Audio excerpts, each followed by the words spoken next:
Hello? Hello, hello. Hi, everyone. Hi, hi, hi, hi, hi, hi. Hello, hello, hello, hello, hello. Hope you guys are all doing good. I hope you are all having a very lovely Femboy Friday today. Yes, yes, yes. It's that time of the week again. And that means it's time for more spooks. It reeks of Femboy here. What the? Hi, Suki. Hi, hi. What do you mean it reeks of a Femboy in here? Home? Call me stinky? Home? I am not stinky.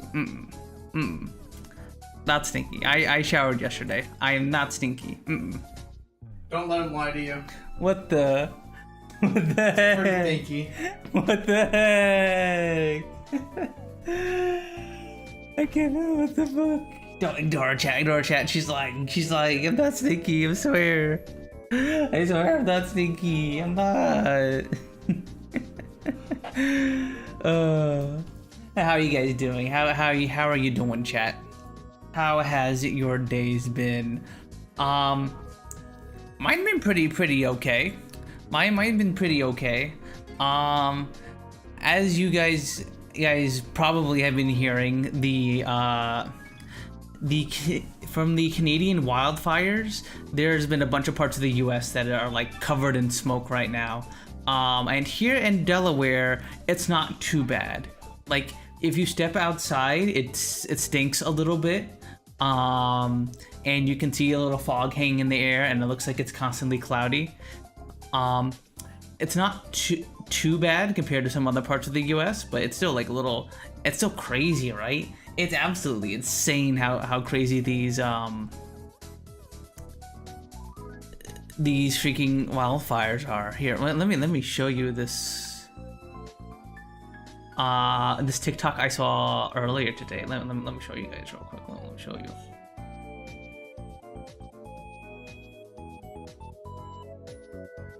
Let me pull it up here real quick.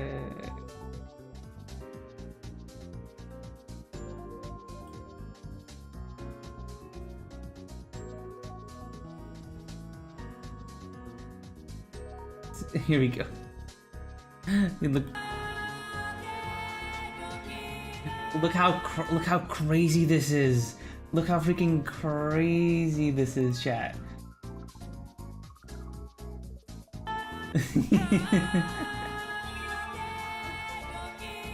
This is crazy. It looks like the freaking apocalypse is happening. It's nutty.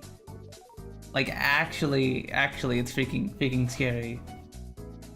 And it must be like so hard to breathe out there too. Ugh. Yeah, it's freaking insane in like Michigan and Ohio and stuff. Like all the states that are like close to like Ontario. It's so bad, chat. It's so bad. Thankfully, I've been just staying inside and chilling. I do actually, a fun fact, I do have asthma, but it's very, very light. It's very, very light asthma. I've never had an asthma attack before, so I've never had to like use like an emergency inhaler or anything like that, and it doesn't like interfere with my day-to-day life or anything like that. There have been times when, especially when I was younger, where I would like try and go like running. I would like try like cross country or something, and I would start like be like coughing near the end of it, just because like my lungs would feel like dry and tight and stuff. But again, I never had like, it was never a big problem with me, so I'm not too bothered by all the ash in the air. It's not that big of a deal. It's nothing too bad, but I've still been limiting my time outside just in case. Although that has more just to do with me being a remote worker and not having to go outside. But yeah, other than that, my week has been pretty nice and chill. Work hasn't been too bad. I've been slowly recovering on as far as my arms go and my wrist and stuff. Thankfully, because now that my training is all done and over with, I am able to like work is no longer as hectic as it used to be, and I'm able to relax a bit, and they're starting to feel better. So hopefully in like the next couple of weeks or so, I will be good enough to play multiple very active games a week again. I might take a little break in August at some point just to like rest my arms a bit more, take a break from work, so that way I can get back to 100% for you guys a little bit faster. We'll see. I'll give you the details on that in the future, but yeah, that's something I've been working on. I also need to freaking get started on the next highlight video. I need to start to do the next highlight video. I think for the next one, I might not do like an hour-long video like we did for FNAF Help Wanted. I might try and do a shorter one because I don't think people wanted to like sit through the whole hour-long thing for the FNAF VR Help Wanted highlight video. Not a lot of people watch the whole thing, so it might make sense to just make a shorter, quippier one that's like less than 10 minutes or something. So that's something I need to start working on now. Yeah, because like something that like has been like I need to get into the groove of is that like these videos take a long time to make. It's not like they're like my YouTube shorts where I can like send a bunch of them to an editor and then in like a week I'll have a fresh batch ready to go. I need to actually get these set up and ready to go ahead of time and everything. So I need to start getting to work on that. I'll work on that this weekend. Things are starting to be a lot less hectic and stuff. So yeah, those are just like my general plans as far as things go. Yeah, I don't know. For now, at least, we're just gonna be doing the 3 streams a week as we've been doing the past couple of weeks. The first stream is gonna be the Umineko stream.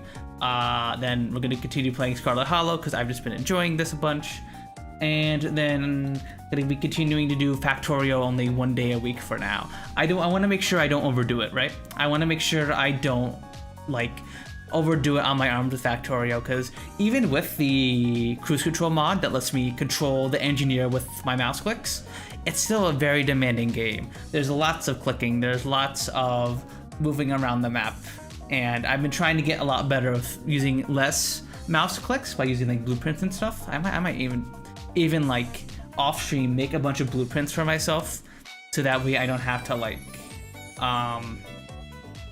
make so many setups by hand, because the cruise control mod also comes with the ability to just auto build blueprints, which is super duper helpful.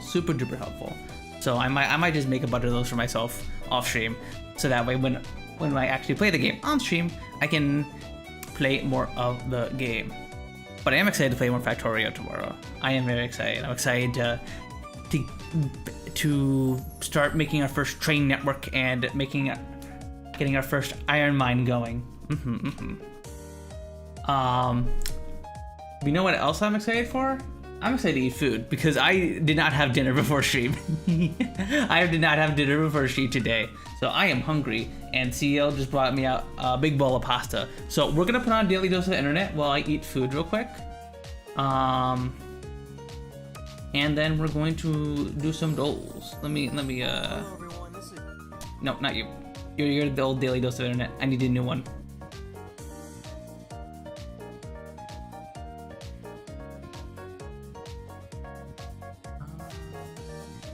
Here you are.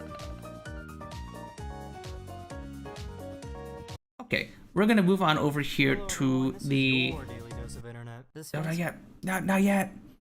We're gonna move on over here to the YouTube overlay.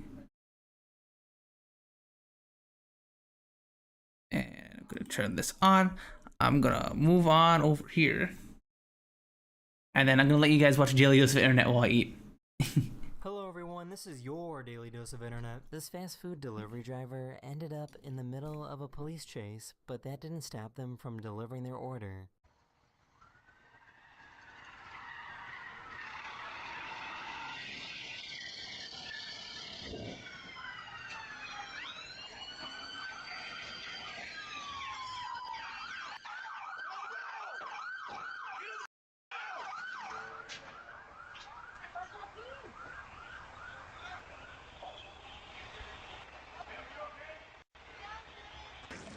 Okay, wait. Be careful though, we don't go. That was crazy. How did she just not walk that off? That's crazy. I guess this referee really had a close eye on the game. What's your password, Louis? My password? Ouch. Yeah, I'm gonna stand, okay? Okay. I've never...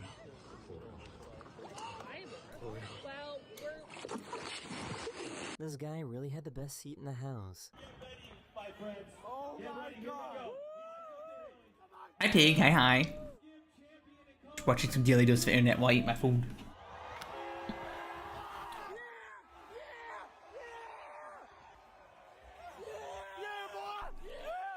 Y'all have that one tool that just makes you happy. Let me show you the tool that makes me happy.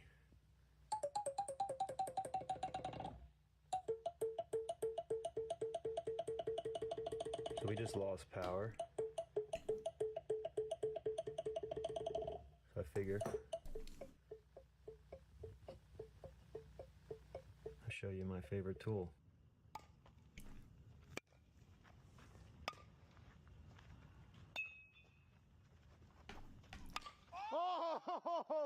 Get out! This whole town got together to celebrate this woman's 100th birthday.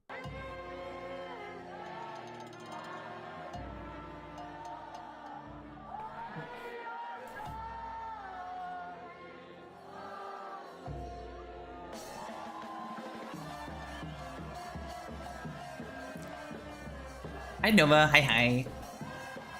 We're just watching a little bit of Daily Dose of Internet while I eat my dinner real quick. Same, Tig. Same. I watched a video essay recently on like Sonic Heroes. I don't know if any of you guys played Sonic Heroes back in the day. I didn't like it all that much. I thought the controls were really weird. But I was watching a bunch of video essays about why the game was really good. that was my YouTube slop for during work today. I like Sonic Heroes. I liked it as a kid. I obviously haven't played it in a while, but like I think as a kid I just never understood a lot of the tech that was in that game. I think if I had known about a lot of the tech, I would have enjoyed it a bunch more. What's for dinner? Just some pasta and white sauce. Nothing too fancy. Something nice and quick. Guys, I could jump up pretty high. Look at this. Look at this. That's straight levitation. Увидели арт-объект на сайме. Никогда здесь не были раньше. Зеркальный лес называется. Вот так это выглядит все. Здрасте. Oh yeah, Nova. We got some extra. Here you go. But I'm pretty sure it's not meant to do that. Yeah, you weren't kidding. Holy. Ooh.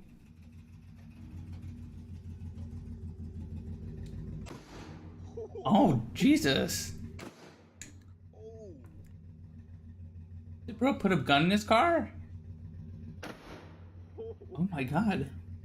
Never seen. I don't even feel correct calling this a tree. Not a single branch shooting off. And then it's I can't look up. How's that tree alive? Whoa. That's wicked.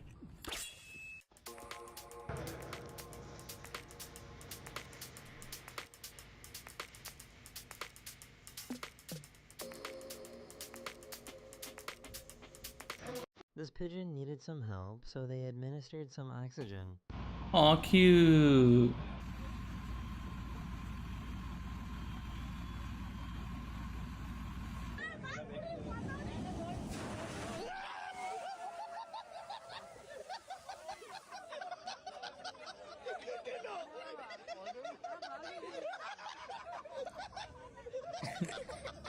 My favorite clip this week was this absolutely awesome video of some guys finding a T-Rex tooth. I was working through this layer with my shovel and I haven't found a lot. And finally, I felt a little tank. That's the back of a T-Rex tooth. Wow. You can see it's going in right here. Already got some glue on that crack. Let's see if it's all there. Oh, man. Wow. That is a good one. Get out of here. That's That might be the crazy. sight so far. Hi, baby.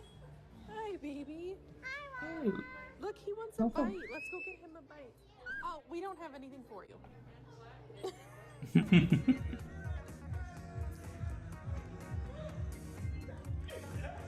This little kitten has some really big ears.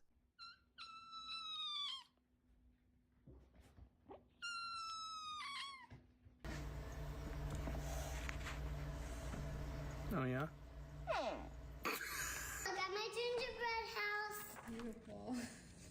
What are you doing? Hi gamer. Hi. How was the beach with your uncle's kids? Did you have a blast? These guys were really hot on vacation, and they had an ingenious... I don't know what you're little talking song. about, gamer.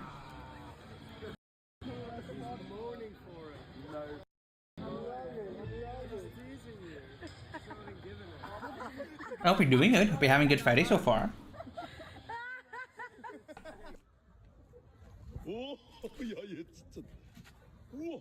It was a joke with the water blast clip? Ah, okay. Gotcha. Yeah, no, I'm like shoveling down pasta into my mouth. That's why I have Daily Dose of Internet on, so that way you guys have something to watch while I'm just like shoveling pasta down my throat.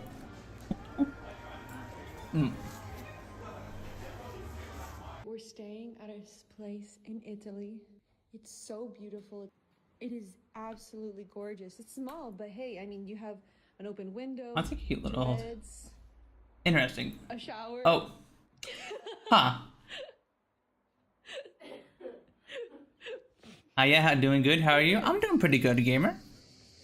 I'm doing pretty good. A little smoky around here where I am in Delaware, but not too bad. It's not crazy here like in places like Michigan and Ohio and stuff.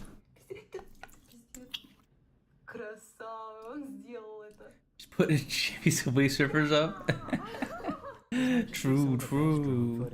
Live Jammy Subway Surfers gameplay. Shove this! What the? Oh, that's crazy. Look at that.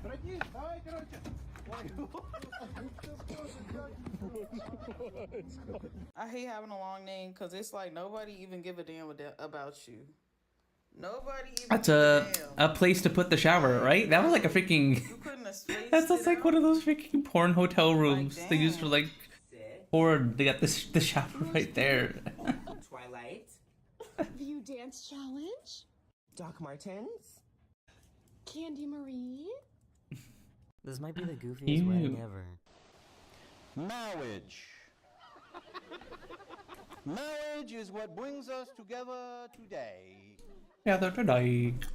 Marriage, that blessed arrangement, that dream within a dream.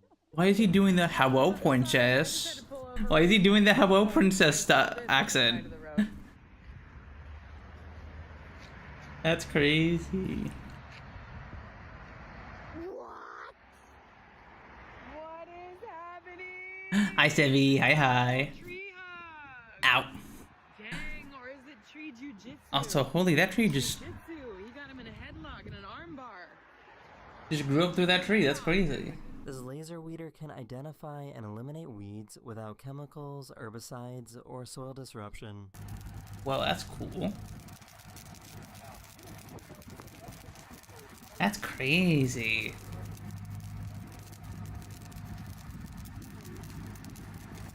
What are you doing?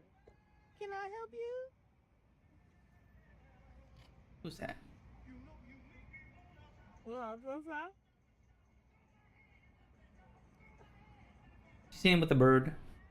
Seen with the bird or something. Oh, it's a squirrel. Cute. I don't know what's happening, but I want to be a part of it. Ow. Whoa. How are you? Stop the right up of me, Steffi. I was locked into the video. I'm doing good, Sevi. I'm doing good. It's a little smoky out here in Delaware because of the Canadian wildfires, but it's not too bad, thankfully. I went outside a little bit earlier today. It's a little smoky, a little stinky, but not too bad. A wrap around the neck of the bottle. Oh, you got the spoke too, huh? Yeah, yeah. Again, it's nothing crazy like in Michigan and Ohio and stuff, but like it's still like you see like a noticeable fog outside. It's crazy. Hi! Did you have a good day? Cute. Did you have a good day? You did? He's not letting age stop him from playing on the trampoline.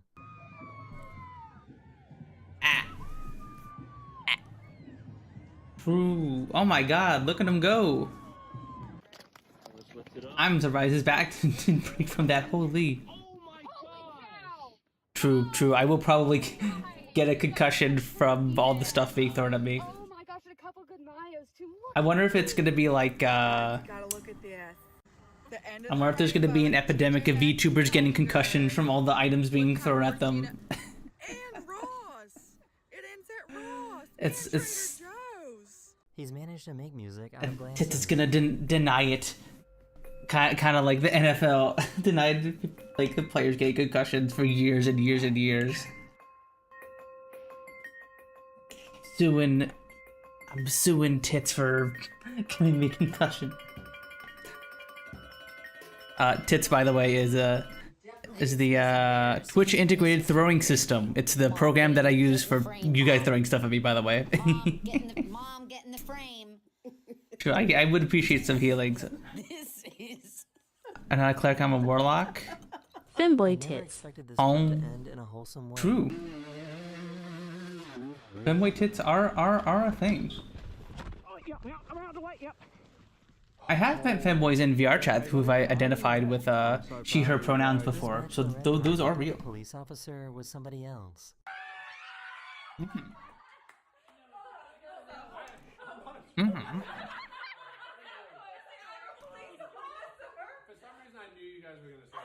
What are your pronouns? Just he, him, Sevi. Just someone called about the cars. Oh, okay. Is that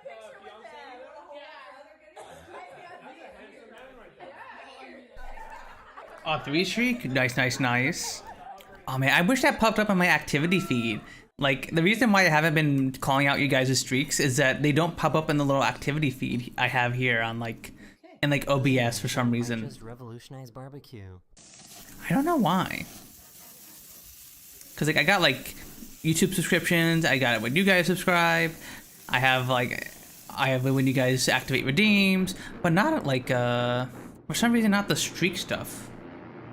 It should be a thing they add. Hopefully. Maybe it's something with Twitch's API or something, I don't know.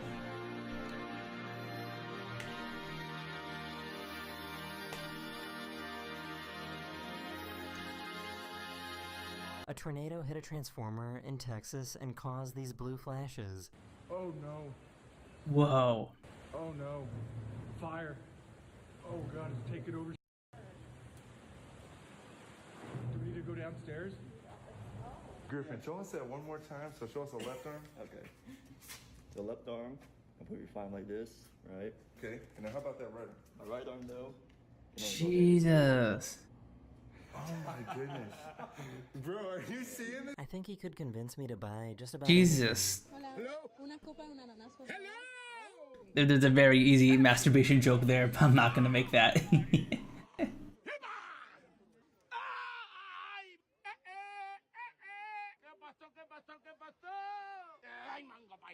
I can't remember which one was it. Is it a Decepticon or an Autobot? Probably a Decepticon. If I gotta guess.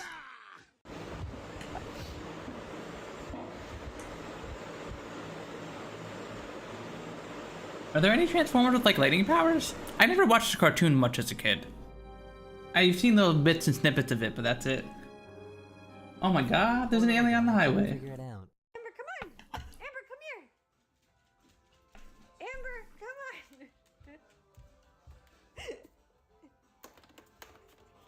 Come on! There you go!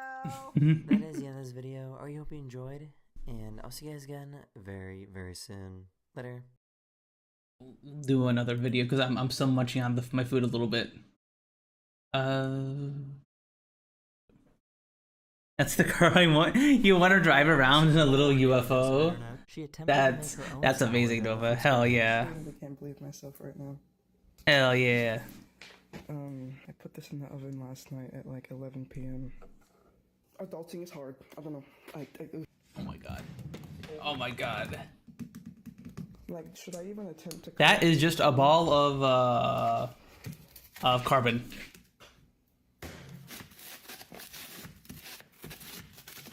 Oh my goodness. Oh my god.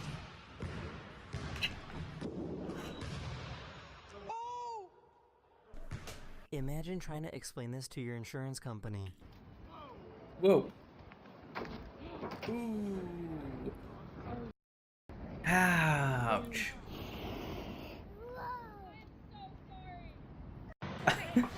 Sorry.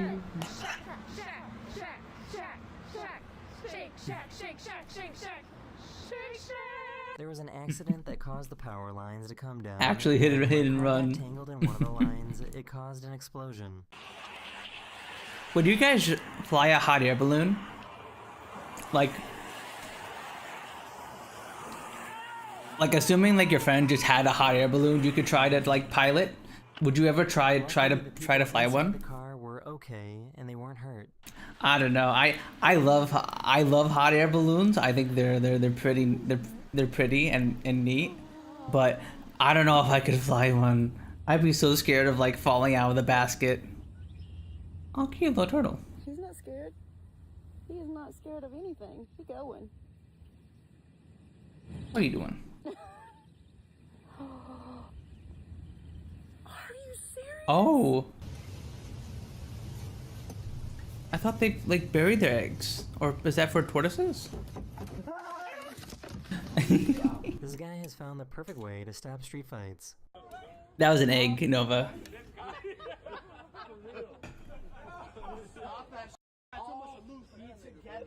Yeah. Jeez, that was crazy, dude. Wow. Bro, it's f***ing with me. I went to get some and it reversed flow. Oh, now that I'm recording? Alright, dude. Now I can get my frazzle. Jesus. Oh my god. Happy birthday! Happy birthday, dear Jack.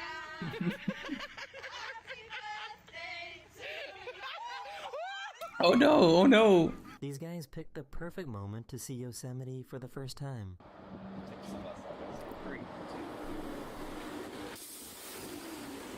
That's crazy. That's crazy. Oh my god. Oh no, the view's ruined. Oh, okay, that's gone. Whoa. They finally made real-life subtitles.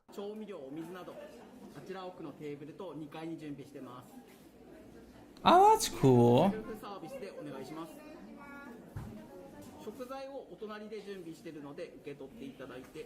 My favorite clip today was seeing That's these cool. kayakers run That's into actually a really jellyfish. useful, right? Well, that's a lot of jellies. Oh, those are moon jellies. I think you do more than panic. You know, they're harmless. You can't get stung by those guys. There's a lot of them though. Like they're the whole way over there. You can see the actual flat piece of water over there. That's crazy. They're like flattening the water.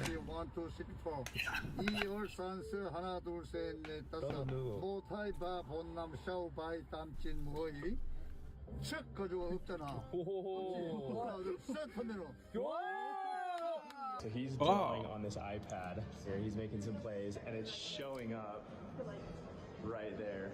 I should maybe have to find one in there. It would feel weird. It would feel weird, like you're just having all like swimming in there and just like pushing all the jellies and like touching them on with your hands.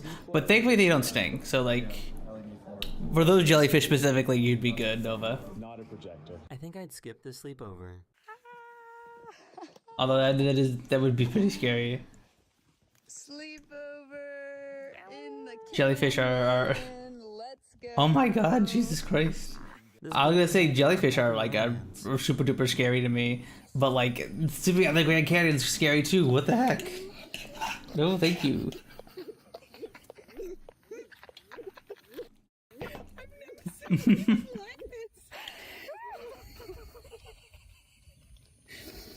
Cute. With my foot. Ooh, we're trying to show off the foot. It followed the design of the pathway. Ozzy, what's the matter?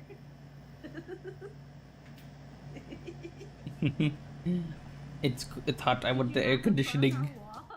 This person found a cardboard barbershop on the side of a road. Hi, Silver. Yeah, yo, you back, Silver. How you doing? Hope you're doing good. We're having a good Friday so far. We're just watching a little bit of Daily Dose of Internet while I eat my dinner real quick. Are you sure you're in the right business? You should be in construction.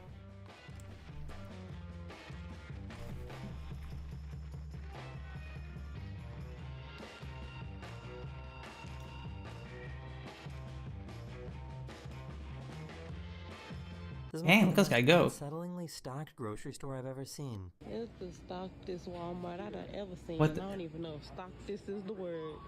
Jesus. This looks so make-believe. I am not kidding. Did she like just walk in as they were opening? So my son made me a Like, sandwich. Should I be concerned? Take us to $5. Take us. Son. Hope you're well. Yeah, I'm doing pretty good. Whoa. I guess the new Sharknado film had a really low budget. Oh yeah, definitely Nova.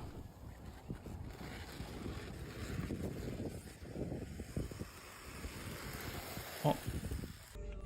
Yo, look, I'm not tripping. Yo, watch it. Look, watch. What the? What? Better have like a sensor or something. So like detective cars are there. Ooh. I shout sweet chili sensations as loud as I can in an empty car park with my mouth closed.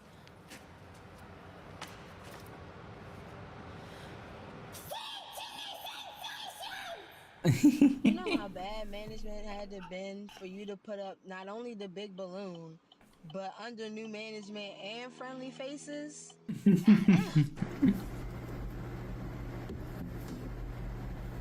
Sure, everyone knows. Come back, please. Our shitty manager's gone. This is either perfect timing or really bad timing.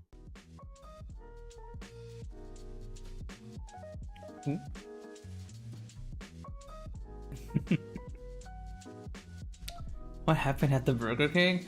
I must have been real bad management if they had to announce that. That's crazy. No parking, no parking, no parking, no parking. No parking. Parking, ding, ding, ding, ding, parking, parking, parking, parking, parking, no parking, no parking, no parking, no parking, no parking. Excuse me. I think we get it. No parking.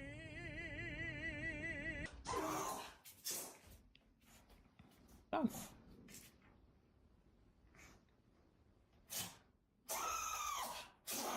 What the?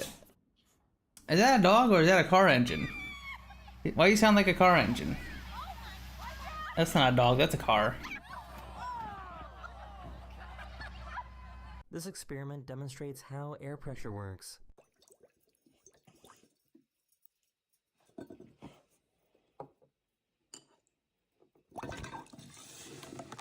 Ooh.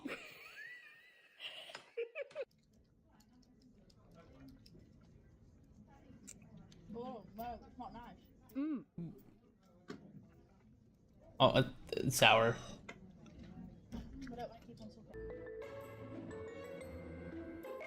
Whoa. That's crazy. So, just replace the door, right? You know something? Bro could probably move at like walking speed while doing the worm. Oh. True, Nova, true.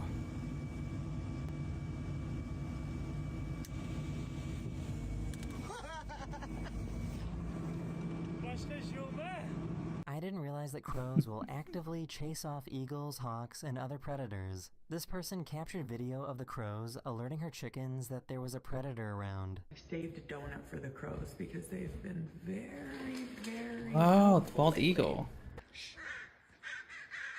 Oh my god. They're swarming him. Get him out of here. Get him out of here! That's crazy. It's the easiest way to change your window. Oh. Guess we put that in the vest, put that in the Yeah, just a little fixer-upper. Oh my god.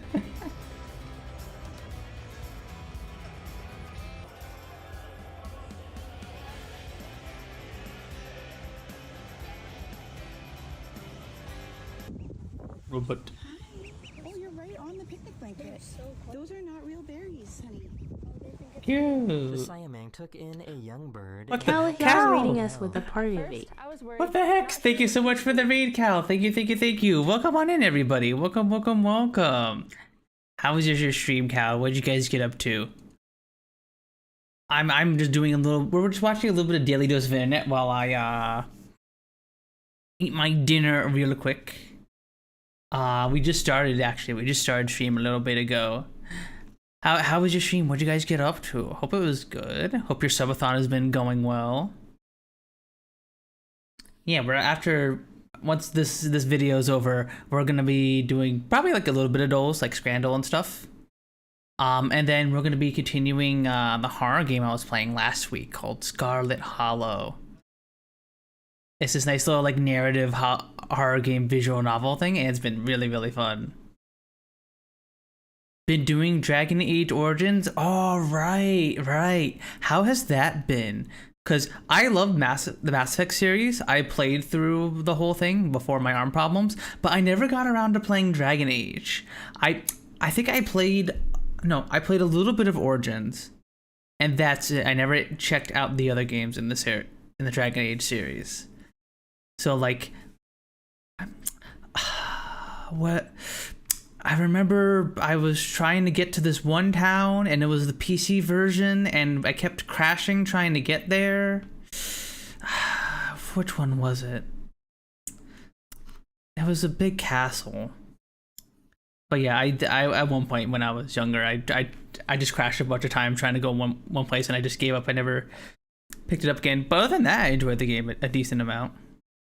It's been good though. Combat can be a thing sometimes. Lots of dying. Like the combat in that game definitely is a little. I wouldn't say jank. It's just kind of. What's the word I'm looking for? It's like.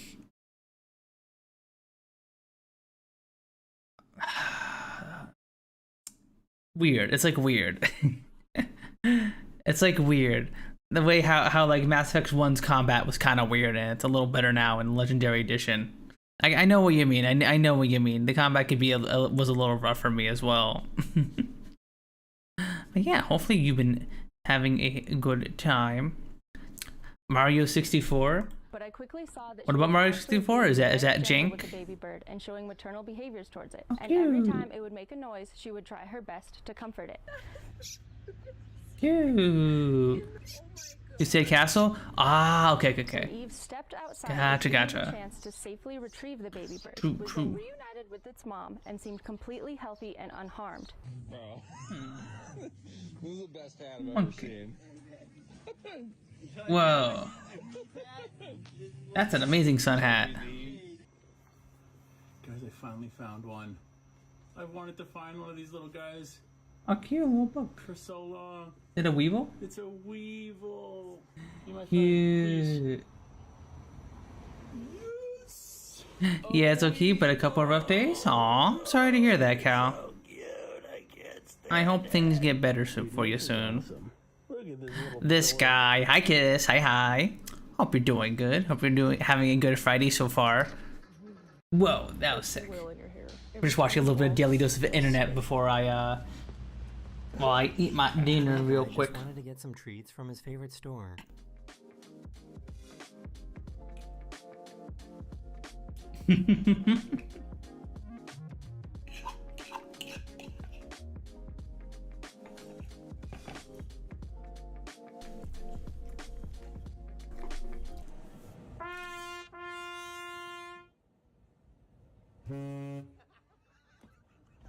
Get a load of this guy? What the? You get a load of me every day. Can I get a shot of that Pepsi? Wait, not, not like that. This feels like a forbidden hot dog cooking technique. I mean, not like that.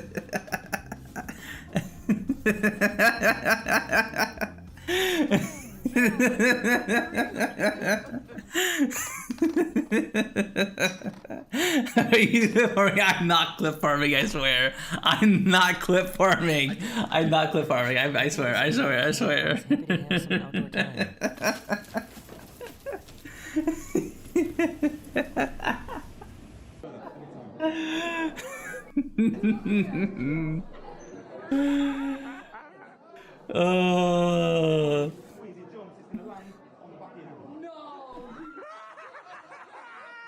I think she got more than she bargained for. You know how you can make it better? Pull it. Oh, a little prosthetic arm. This guy wanted to see whether he could fill his water bottle during a bungee jump. Home farming? No, no, no. Mm-mm.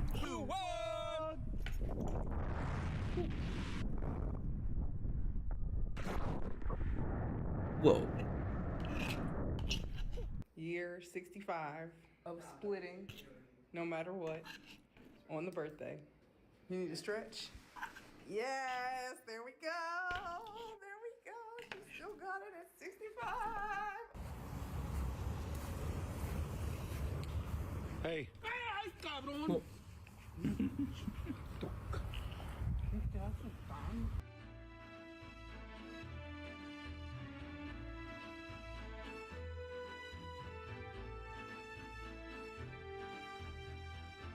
Is that a card trick?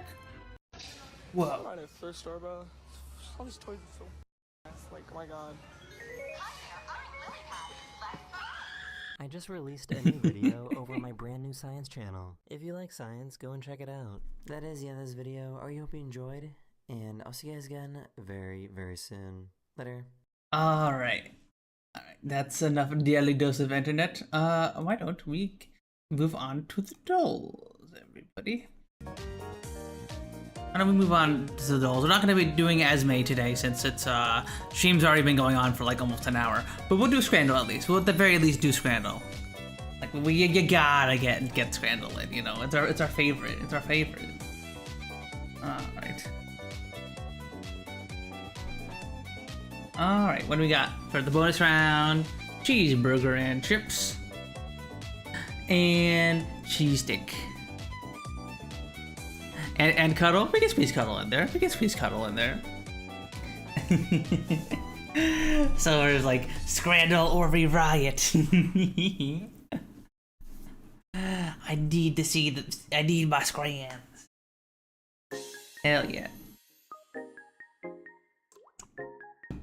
Okay, this cheeseburger looks really good actually. This looks like a really tasty cheeseburger. It looks nice and fresh, like right off the grill. And then we got a cheesesteak over here, which also looks fairly solid.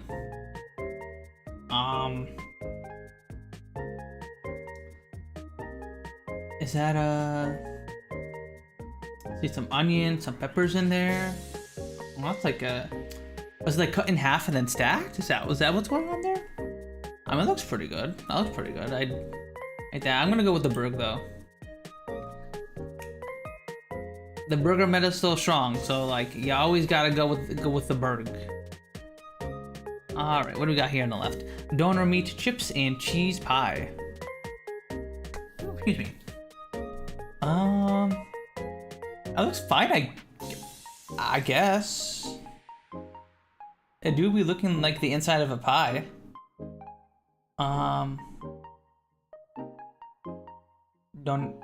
Probably tastes pretty good. And then we also got chili nachos. Holy, look at that's a lot of. That's a good amount of stuff. That's a good amount of stuff. Look at that. We got sour cream. We got the chili, of course. We got guac. We got some peppers, some jalapenos. I'll go with the chili nachos. Hell yeah.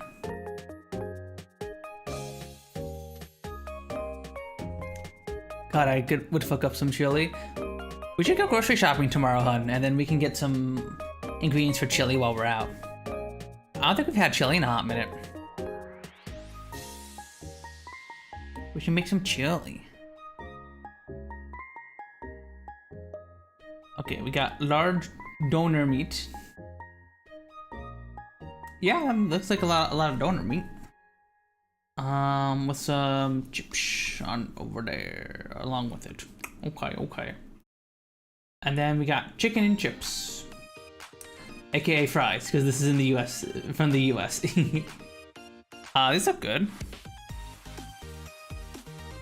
You're telling me someone donated this meat? Telling me someone some shrimp fried this rice? I'm going with the donor meat. Looks pretty good. Box of popcorn. Bless you. I think that came through the mic. Chat, did you guys hear CL sneeze in the other room? Yeah. I don't know if that came through the mic or not.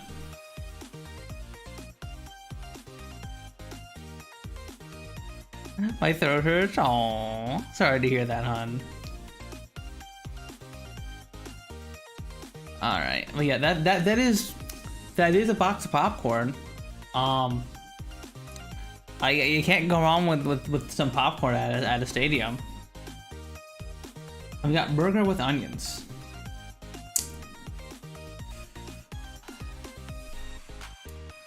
I would definitely fuck up this burger if it had cheese on it. But no cheese is a minus 1 point from me.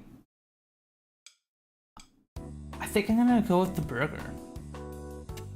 Only 11% did popcorn. What's this on the left? Coxina? Chicken paste and deep fried bread. Ooh, I also see some cheese in there. That looks pretty yummy. That looks pretty yummy. I want to try this. I think I want to give this a shot. Only 80 euros? 80 I mean,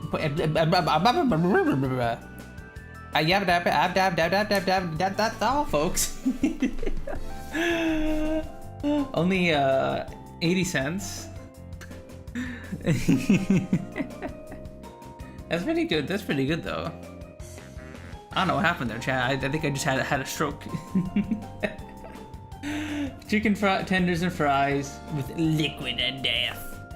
I don't think I've actually tried liquid death before, like the water.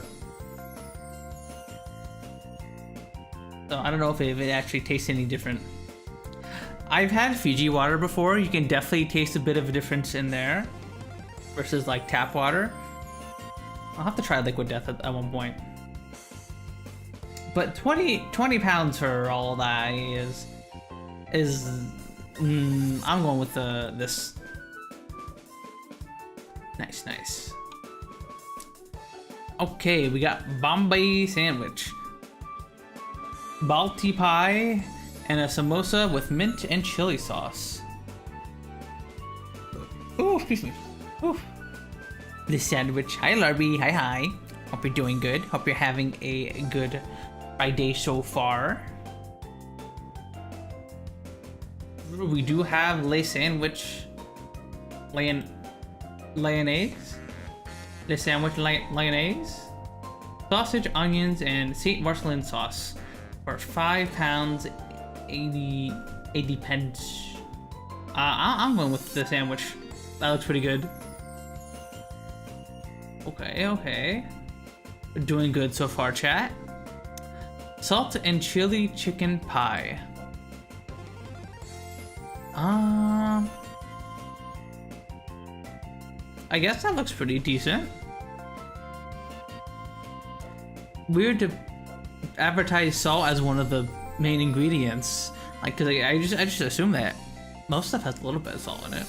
Like a little bit. And then we got a Chinese box. Like various Chinese foods.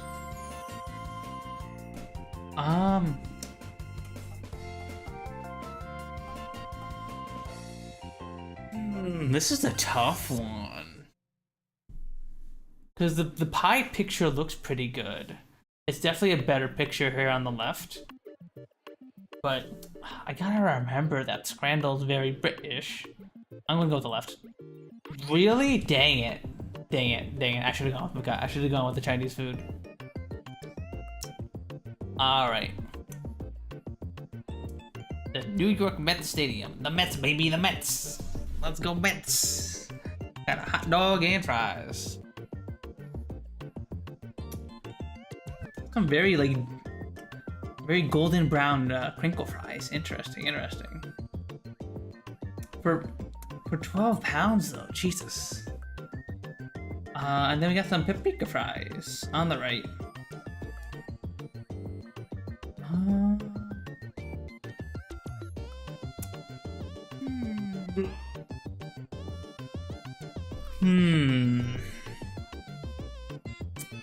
This is another tough one.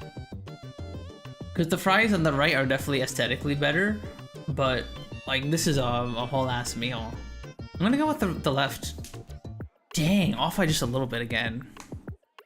That's a lot of mustard. Hi Frozen, hi. That was a lot of mustard, but I love me some mustard. I love mustard. I like to put like ground mustard on my fish and stuff whenever I cook like salmon in the air fryer.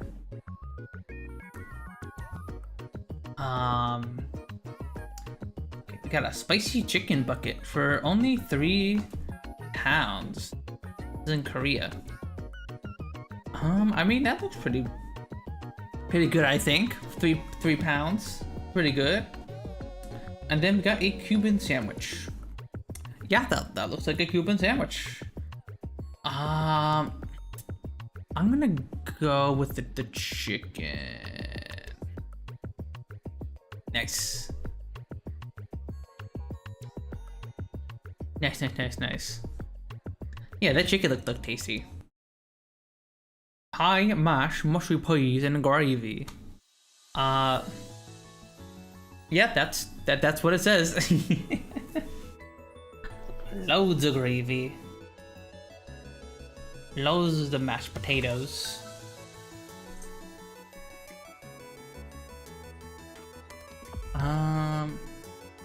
Cal, are you still here? Are you still lurking?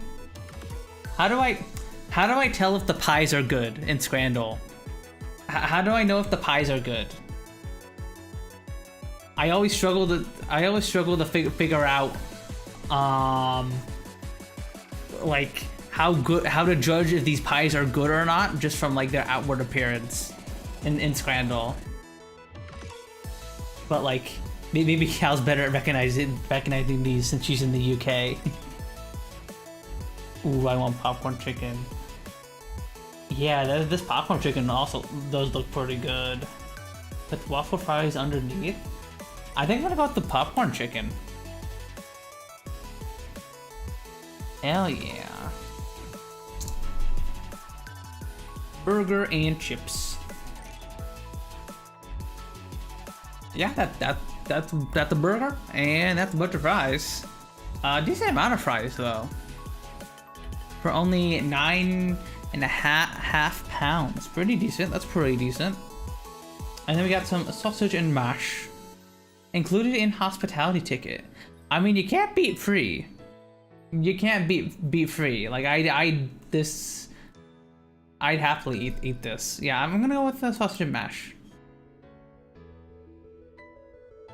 All right, 8 out of 10. We take those. We'll do cut. Let's see. Cut you in half. I'm thinking this. Hey, let's go. 51.49. Let's freaking go. How'd you do, hun? What'd you get? We'll do connections real quick. We'll do connections. Alright, Create 4 groups of 4. Easy. Oh no, it's over. Yeah, cuddle is can be rough. 54-46. Haha, I'm better at you. I'm better than you. Haha, haha. I'm better at cuddle. That's it. Yeah. Coming in there. Yeah. Yeah. What? What? Do it. Do it. I'm lazy. What the heck? Don't just threaten to come in there and then just not come in there. What the heck? Alright, let's see here. Create 4 groups of 4. Got crane game, satire, tickets, cardinal directions, swan song, suits, Robin Hood, plot spoiler, tree trunk, tokens, seasons, epilogue, last dance, classical elements, farewell, pinball.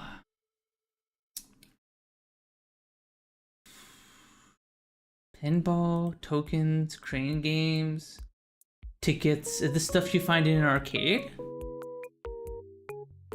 Seen in arcade. Okay, okay.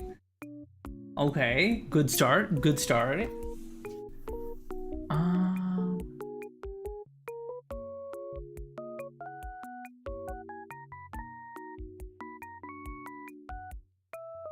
I see 3 of these have birds in them. Swan Song, Robin Hood, Cardinal Directions. I don't know which one, what the 4th one would be for though. Let's Dance, Swan Song, Farewell, Epilogue? Like the end of a something? Alright, Grand Finale. Okay, okay. I think this is my best connections ever. Oh, we still have 4 mistakes remaining.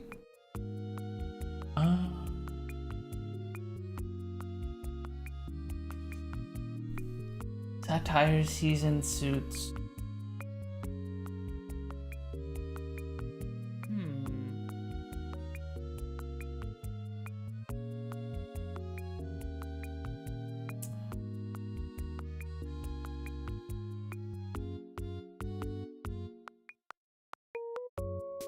Trying to think what these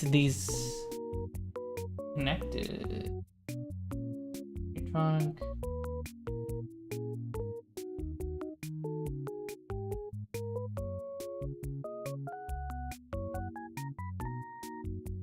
Season, satire, drunk. Classical elements. Run away?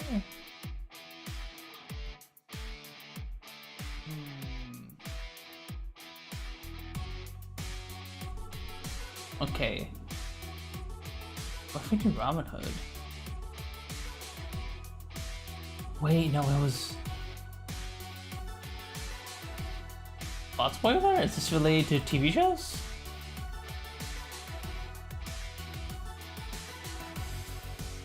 Oh, okay, okay, okay. This final one has classical elements, it has suits.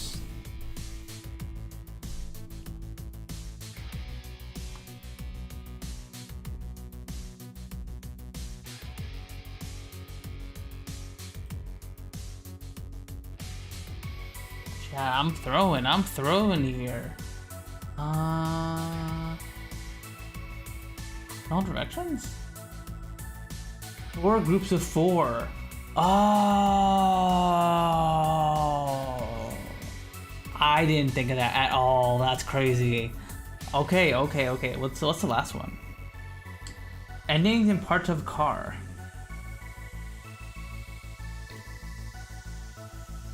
Huh? I did not get that last one. I did not understand that last one, but I will take it. No, we'll do Wordle. We'll do Wordle. We'll do Wordle. We'll squeeze in Wordle here.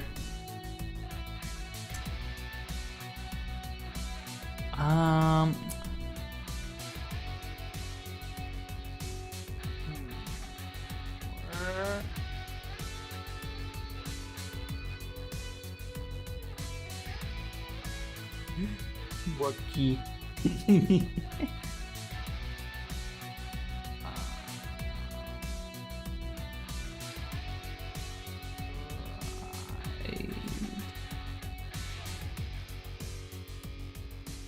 Okay, just an E.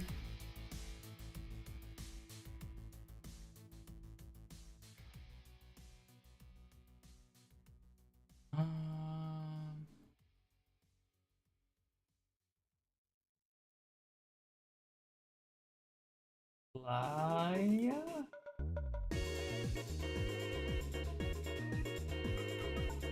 Okay, okay, we got an L, an A, and an E.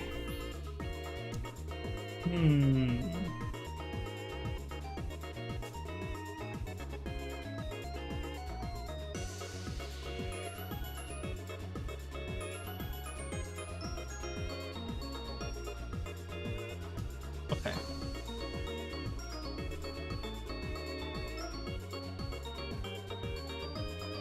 Okay, so...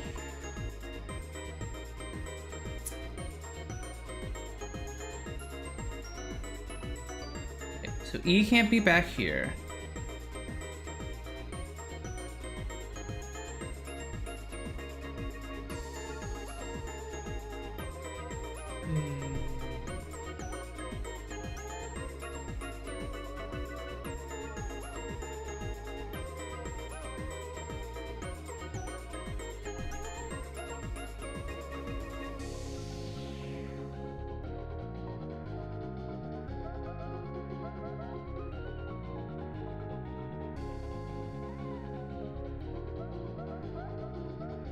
So is the L in the front?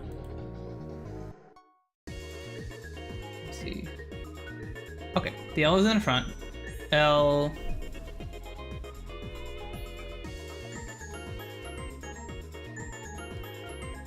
So the E has to be in one of these two slots.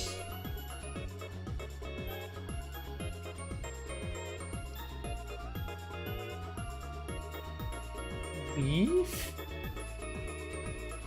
No, the A can't be there.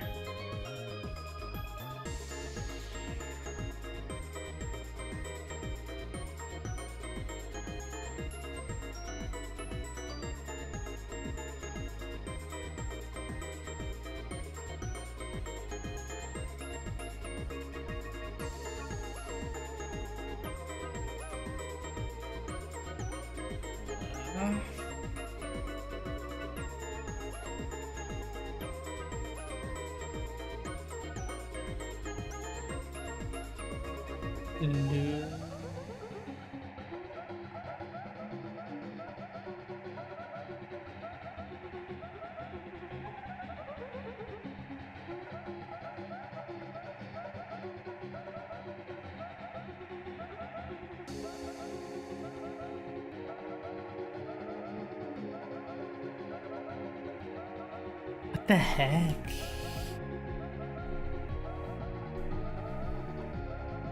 I keep thinking of words that start with LE, but a lot of them go to like T and stuff like that.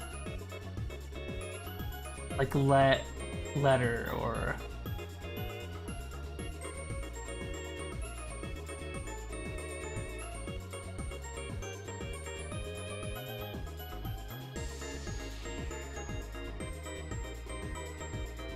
there?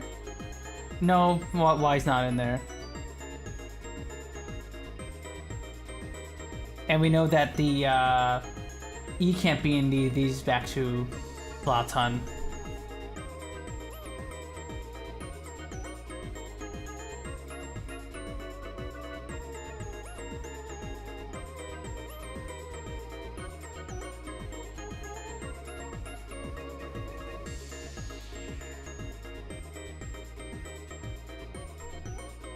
I could do leer. Is Leary a word? Okay, so it's L-E...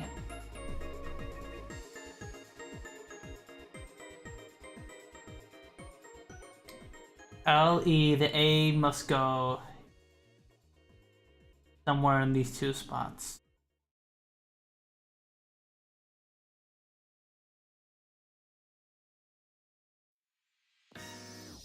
Love. No, not lever.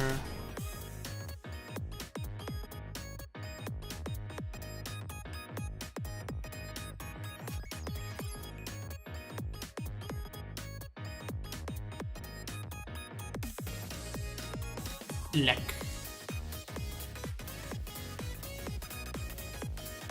Leka.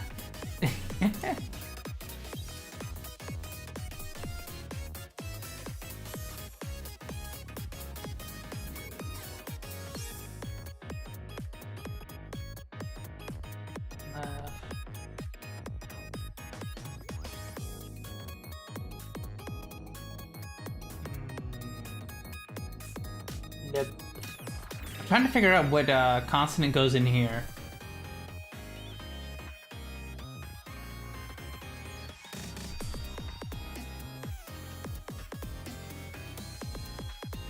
Blue.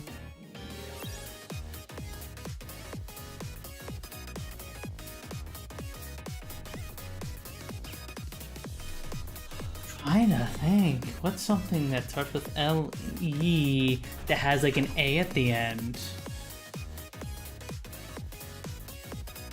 I can't think of anything.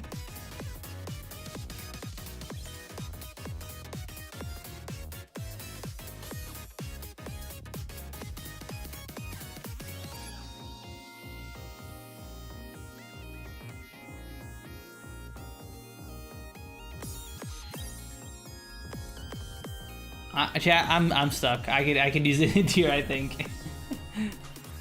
I got no idea. No help. What do you mean no help? Oh. Okay, but no, if you actually want to give me hints, you can. I got no idea what this is.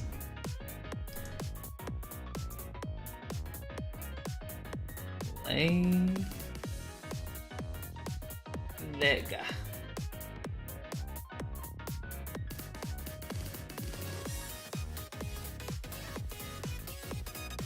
It's got a duplicate letter? Ooh, okay, Frozen, okay.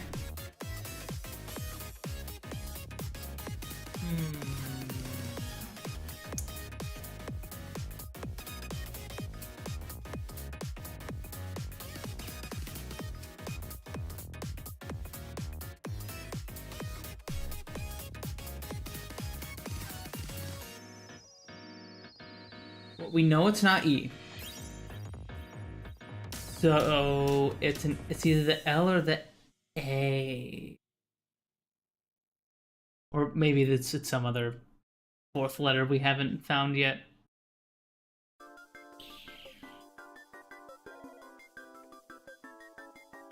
We know the A can't go there.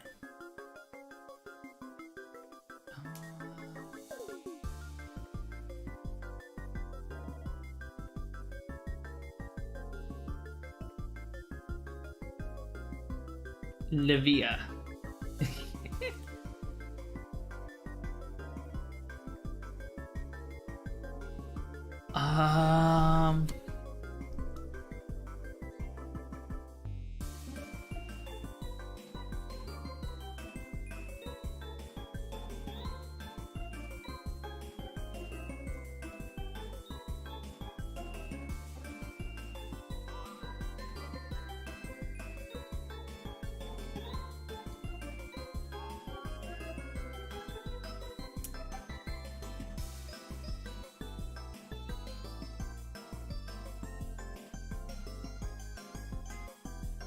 Click. Wow. I'm just making up words at this point. I'm just making up words.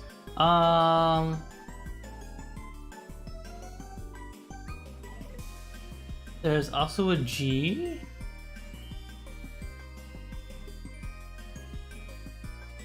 Huh.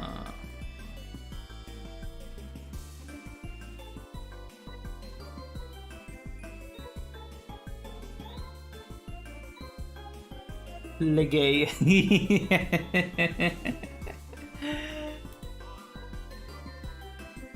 See, there's no Legay in the list.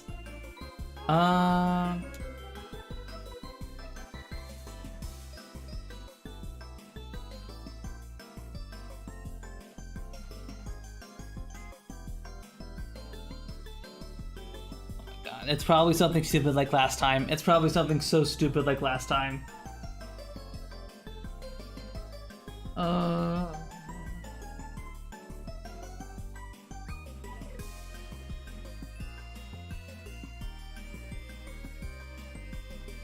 Legay is unironically so close. Really?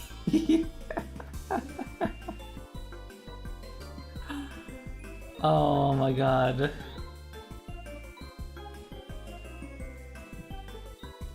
Legay.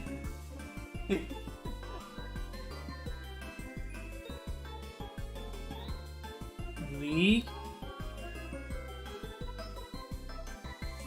No, that's not. No, this isn't you at the end. I mean, A can't go there. Can't go on the third slot. I'm stupid.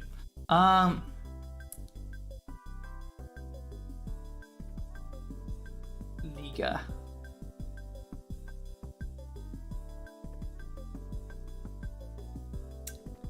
Oh my god, chat. I am cooked. I am freaking cooked, chat. My brain is not working today.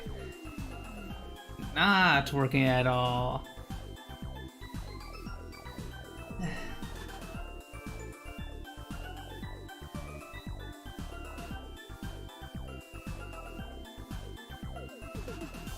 I mean, I guess I could probably just combination get through this.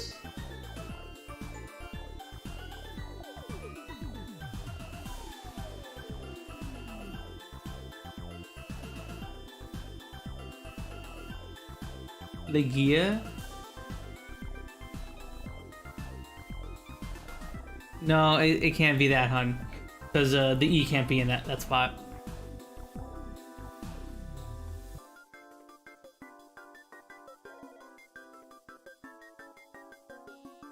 And we know there's no duplicate E's because if that was the case, this second E here would have been like yellow or green. So there's either duplicate G's or duplicate A's.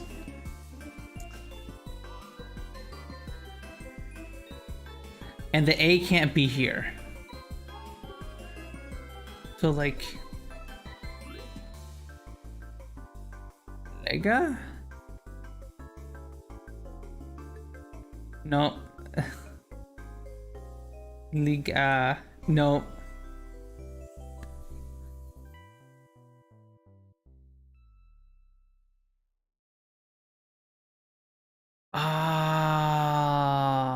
I'm stupid.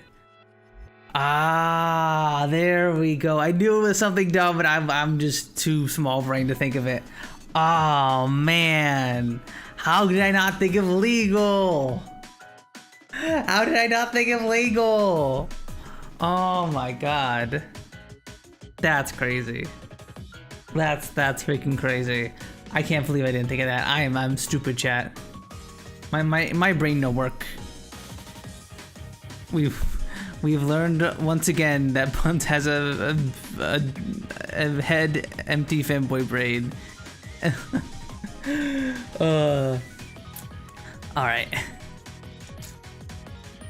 Alright, chat. That's enough dolls.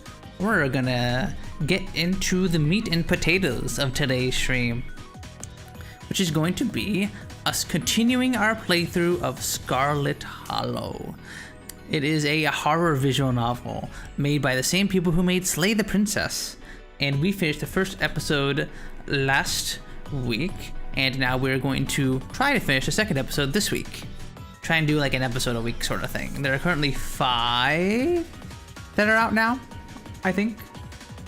So we're going to resume right where we left off. Let me pull up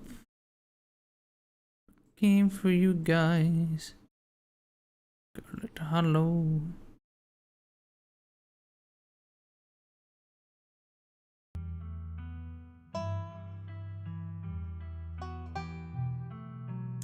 Okay.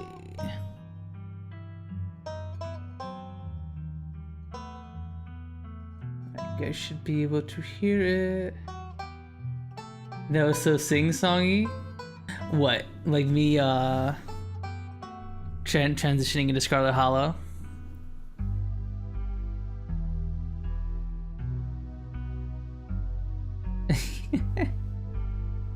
We're gonna boot up the game.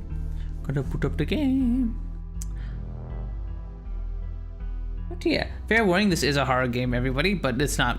I haven't encountered anything too spooky. But this is like a proper horror game with spooks and blood and stuff. Auto, go away. Stop. What's the controls for auto again? T. There we go.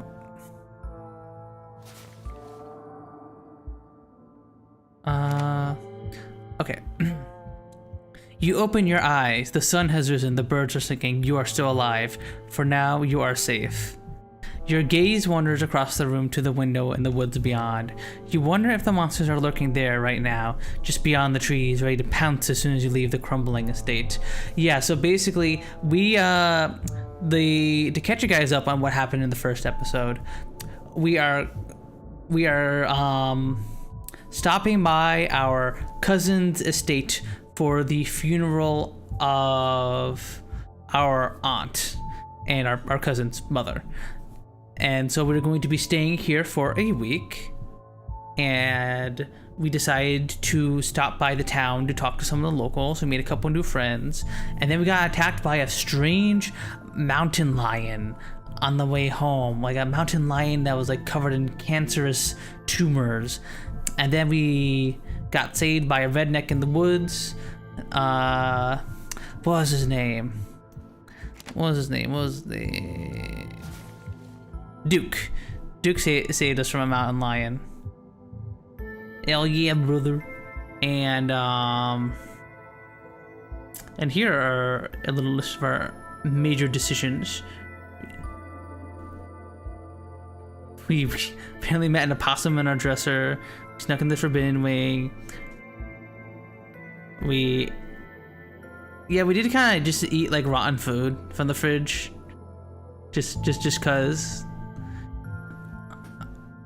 Lost scratching two creatures in the woods and watched Stella put her out of her misery. Tap with after my encounter in the woods. Two of us saw a ghastly figure on the road. Yeah, on the way back we saw some kind of weird ghastly guy on the road. Also, I need to change the category to Scarlet Hollow. Scarlet Hollow. There we go. And also, we have 2 perks. We can talk to animals, and we are street smart. That's come up a few times during our dialogue. But yes, let's just resume as we wake up the next morning after that horrific night. I wonder if the monsters are lurking there right now, just beyond the trees, ready to pounce as soon as you leave the crumbling estate.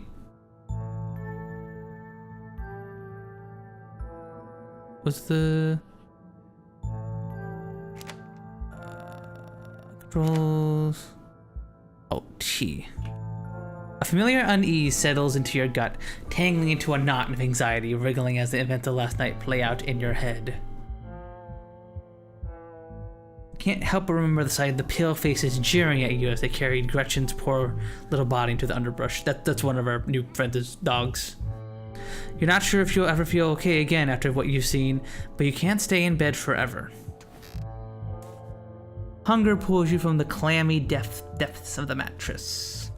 Note, you can refresh yourself on the events of the previous day by using the journal icon on the quick menu, which is what we just did.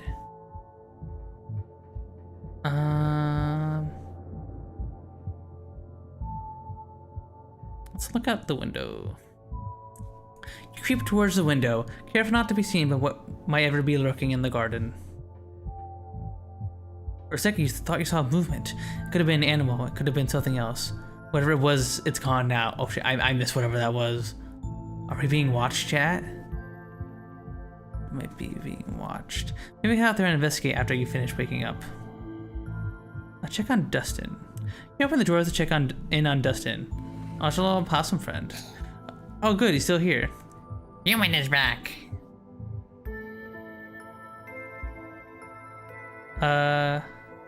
Good morning, Dustin. Good morning, Dustin. How are you today? Doesn't feel good. Had a productive night. Have you met Frofro? He's a little... The Frofro's the cat. We saw downstairs. Monster. I see you have bread now. Yes, Dustin found a bread, and Dustin also ate a bug last night. Good night for Dustin. Hell yeah.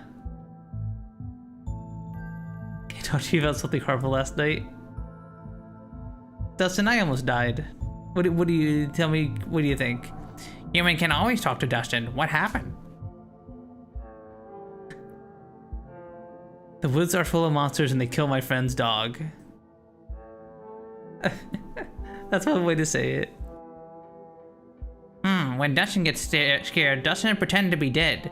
Maybe if you pretend to be dead, monsters leave you alone. I need to catch up, Dustin. I'll see you around. Okay. You gently close the drawer. Hell yeah, we got a little possum friend in our room. Poke around the closet. Great, the doll didn't move during the night. True, we got a creepy ass doll in our closet. Maybe it isn't haunted after all. So after everything you went through yesterday, that's hardly a consolation. You turn back to the rest of the room. Let's text Stella. It's probably a good idea to check in with your new friend. You can't imagine she's holding up very well. Yeah, she's the friend whose dog died.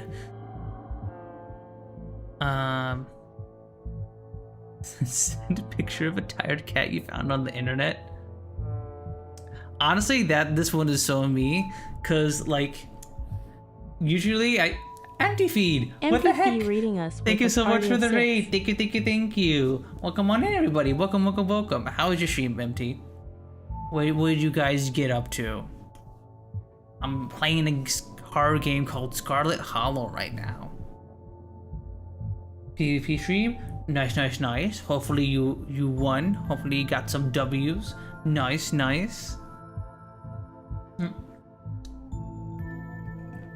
Yeah, we're just playing the second episode of an episodic horror series called Scarlet Hollow. It's made by the same people who made Slay the Princess, if you guys have ever heard that. And we're just checking out our room. Basically, we moved to this town we're gonna be in this town for the next week for a funeral. We wandered home after checking out the town, and there's like some weird creepy monsters in the woods and stuff. Ooh, love the art style? Yeah, this game has a very lovely art style to it. Both this and the other company's game, Slay the Princess, have a very lovely little hand-drawn art style for all their games. It's mwah, chef's kiss. It's beautiful. Hi Pookie, hi. Hope you're doing good. Hope you're having a good Friday so far. But also, this is me. I do sometimes occasionally just send memes without any context to people. I might take her a minute to get back to you. In the meantime, yeah, we just send the friend we made in the last episode whose dog got eaten by horrible monsters in the woods. A little picture of the cat. Time to start your day. You're back in the kitchen. Frofro eyes you from her favorite spot on the counter. Her pupils dilate and her tail twitches. I say you are still here. How unfortunate. Oui, I'm a French cat.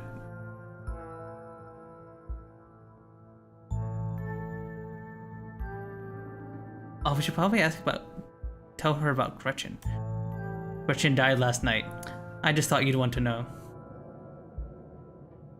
Let's celebrate as morte, good riddance.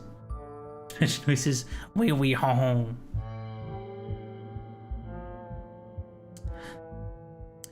Have you noticed anything weird around here? Have you noticed anything weird around here? We went to these horrible things in the woods last night and... Silence. Do you know what time it is? Quiet your awful little mouth. Your voice is the only horrible thing I have witnessed as of late. Hey, oh, it's Tabitha. This is our cousin. She's a little grumpy. You sure took your time getting up? It's like 8 a.m. Is that late? It's late for someone who was supposed to be at work half an hour ago. Like me. I don't want any repeats of last night. From now on, no running around in the woods after dark. It's dangerous out there. You could fall down a cliff. You could get stuck in the hidden cave somewhere. You could get lost in the woods and never be found. Just because nothing happens here doesn't mean it's safe. I want you home by sunset from here on out.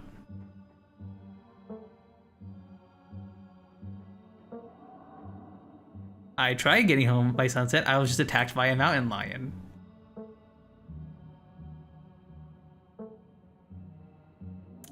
Then go home before sunset.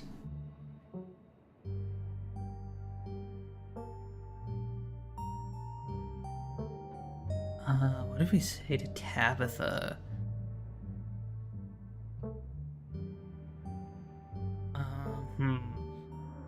Basically, like, the reason why we're a little bit pissed at her is because she's kind of like in denial about there being monsters in the woods or whatnot. I don't know if that's just like the stress of her job. 'Cause she basically runs a little coal mine in this town. She's kind of like a local celebrity of the place, and so thus we were kind of a little kind of gawked at a bit because we're like cousin to the big rich family that owns the place, basically. I'll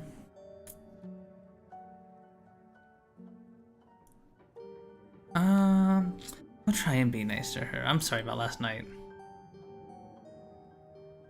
I had no idea what was going to happen. I didn't think I'd worry you like that.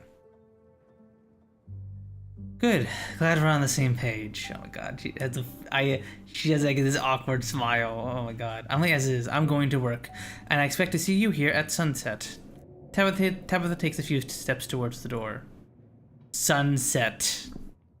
Your cousin huffily exits the kitchen. Her footsteps fade down the hall, ending in the characteristic creak then slam of the front door as it opens and closes behind her. Once again, you are the only human in the estate. It seems you make a habit of bad first impressions, non?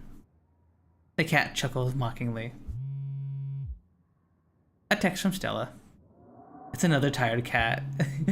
Cute. Hope you're holding up okay, or as good as you can with all the stuff we saw last night. I was up most of the night on cryptid forums. No real answers yet. I'm the library now if you want to join. I have scones.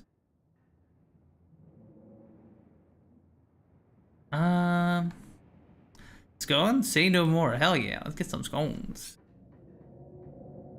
And that's that. Time to start your day.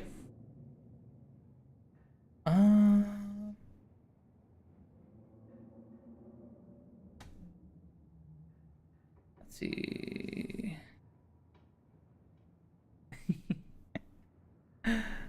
Tabitha is right. After last night, the last thing you need to be sucked into more adventures. You're not going to leave the estate. You're going to do what you were told and wait for her to get back from work.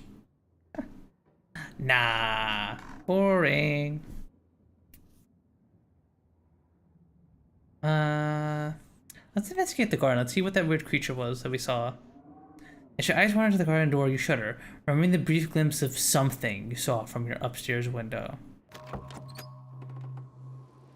It was probably just a raccoon, but the uncertainty of what it was gnaws at you and compels you to investigate, if only to prove that it was nothing.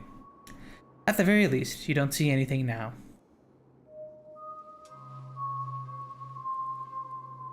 Let's investigate further. You wander further into the garden, trying to pinpoint the spot where that thing had been lurking, if indeed there had been a thing to begin with. Let's take it all in. The garden is peaceful but undeniably eerie. Here more than anywhere else, you're surrounded by the ghosts of what this place used to be. A greenhouse sits in the midst of the overwhelming greenery, unreachable from years of neglect, its glass clouded and cracked. Statues reach out from within seas of weeds as if begging to be rescued. And most strikingly, behind a pair of rusted metal gates at the very peak of the mountain sits a graveyard. You can just make out a few of the headstones, the scarlet name carved deep and proud onto their faces. You notice what a good view someone would have of your window if they stood where you're standing right now. Check the ground for clues. You crouch down, pushing aside the greenery to examine the soft earth. A boot print. A big boot print. Almost looks like some kind of viscera. Your thoughts turn to the specter from the night before. You snap a quick photo just in case it comes in handy later. I text it to Stella. You send the photo to Stella. Look what I found in the garden across my window. No way it's Tabitha-sized. You head back inside. Time to figure out what to do with the rest of your day. I'll make a PB&J. Sure, Stella might have some scones at the library, but scones are later. PB&J is now. You quickly scrape together the ingredients and gobble up a delicious breakfast. Hell yeah. And that's that.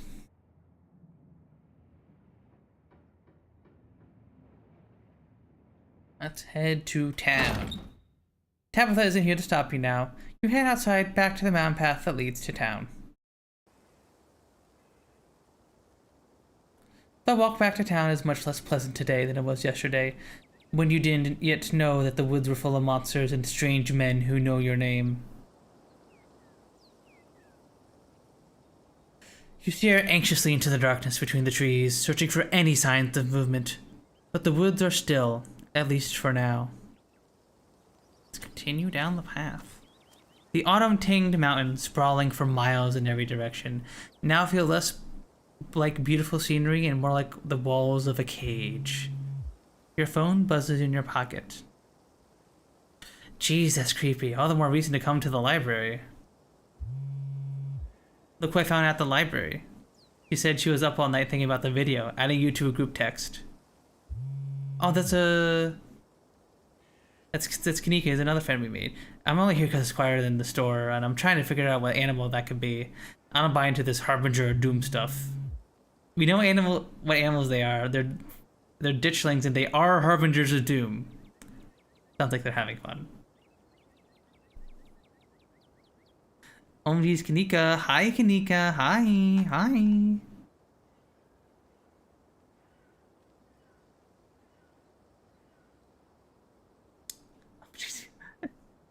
Hi, Kanika. Hi, Kanika. Almost back to town.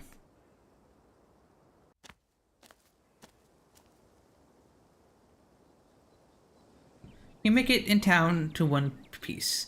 No creatures jumped at you, no scary men blocked your path. The sight of other people is comforting, helping you forget the things you've witnessed, as if they happened to someone else.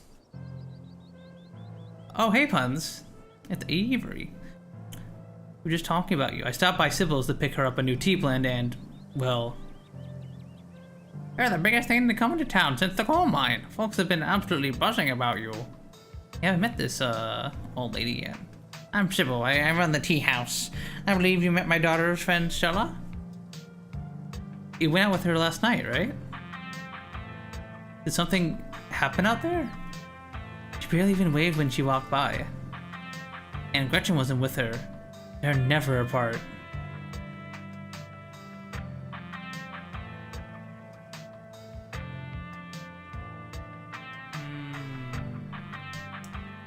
Did we just start blabbermouthing about, like, What we saw in the woods? Is that smart to do?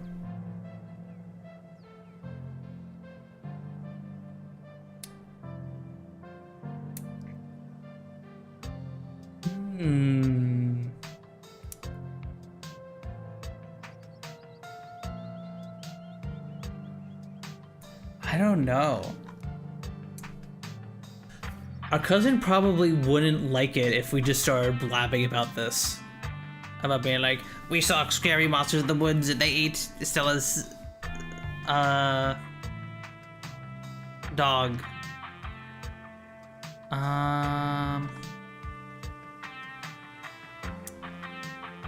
We'll use our street smarts and lie. We just got some really good footage is all. We'll wait before telling the wider town. We'll keep this to just Stella and us. Now that is juicy. Tell you what, I'm on break for the next half an hour. How about you swing by the diner? Winnie can fix you some of Sybil's new blend and try to calm your nerves. It's chocolate and lemon balm. It does wonders to relieve stress and tension. If you want to spill the beans about what happened, I'm all ears. Anyway, it's up to you. See you around, puns. See you, Sybil. Take care now, Avery. I see you're a private person. I can respect that. You never know how someone might respond to hearing the truth of what you encountered last night. I better get back to it myself. But actually, before I go, a word. Stella came by my tea room last night. She told me about what you saw out in the woods, and she showed me her footage, too. I know what you two went through, and I know what you saw. Those things are real. Neither of you imagined them, and they're certainly no ordinary creatures. My grandmother called them ditchlings, and they're a terrible omen, a sign of great suffering and destruction to come. I've told Stella them and my daughter what I know, though I'm afraid it's not much.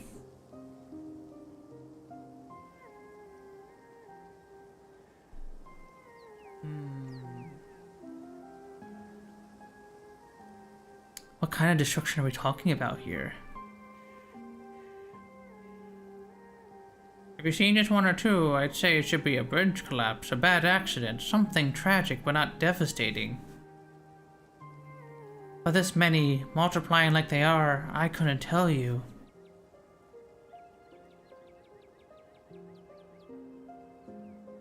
What can we do to stop what's coming? Other than to shoot them, because you can still shoot them and kill them, but I'm afraid I don't have any good answers for that, but Stella and Kanika are doing their best to get to the bottom of this. Aside from that, I suppose it's best all we can do is stay close to our loved ones. I see that we meet Tabitha should try and spend some time with her only living relative while she can, but I get the feeling she cares little too much about her work to let herself leave it for that long. You could always go to her. Maybe that would bring her a little joy, even if she struggles to admit it as much. Maybe we should visit Tabitha at some point. If something bad is coming, we need to get people out of here. Even go where? These people's whole lives are in this town. Their homes, their history, their families. Most of them don't have the kind of money it would take to start new somewhere else. You can try to convince them, but I think you'll find it a difficult task. Yeah, that's true. Guys, there's a bunch of scary monsters in the woods. We gotta evacuate town now. No, not without like Tabitha's help. I feel like that wouldn't work. There's a man on the way home last night. I don't know if this is something you know about, but when Tabitha and I were on our way home, there was this man in the road. It was dark. He had a miner's jacket on. He knew my name, and there was something off about him. Oh yes, that would be Wayne, probably. He's a bit of an adult local. You don't have to worry about him. He's harmless, just very sick. Oh. Well, don't let me know if he bothers you again, dear.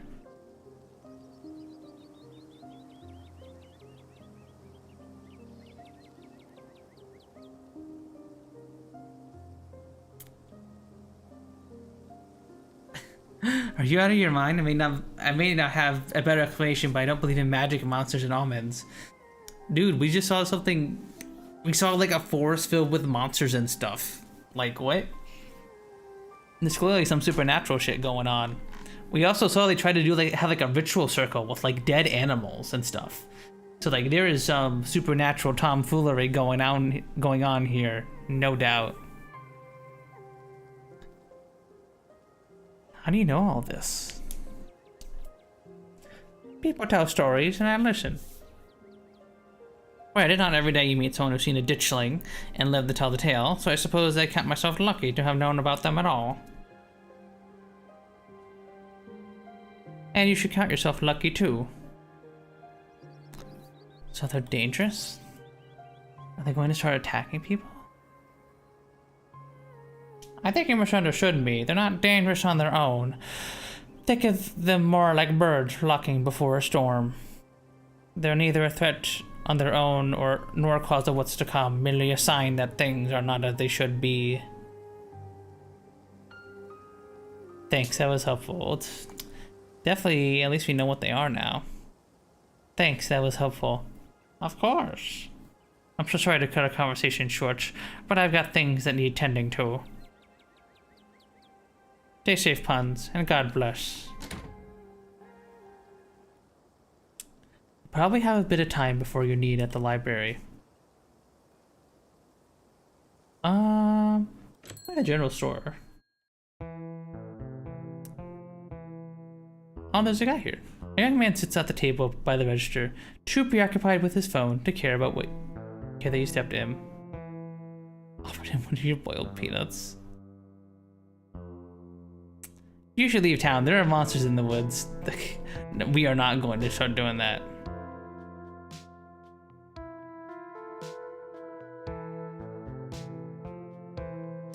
Hey, do you know how to get to the mines? Maps are free. Take a map of the town. The mines are a couple miles away, but you now have the power to visit your cousin of your own free will. Nice. One of your boiled peanuts. Surely the bag of boiled peanuts we got at the start of the game will be useful at some point. The young man looks at you with your now quite pungent bag of peanuts, curls his lip in disgust, and returns to his phone. Yeah, maybe we should,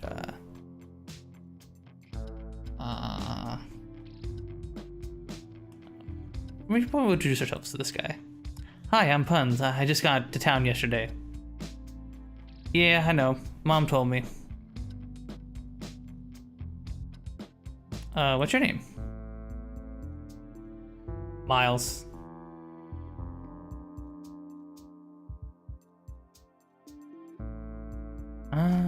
We'll just say see you, Miles.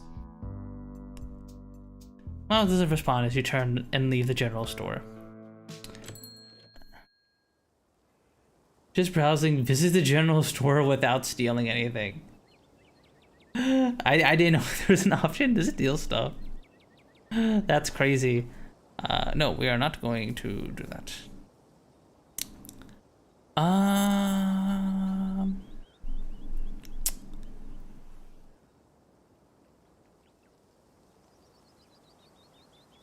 Let's swing by the diner. You head towards the diner. We'll say hi to Avery. The diner's a little quiet today, but the air is still heavy with the tantalizing smell of breakfast. Warn the patrons of the danger. No, we are going to sound like an insane person. Let's talk to Avery. He's signed to the booth across from Avery. Coffee day. Get coffee with Avery. Hell yeah. Hey there, stranger. Before you can exchange words, Winnie settles up and gives us coffee. Heard you might need this, and don't worry about paying for it. The funeral has you worried plenty already, I bet.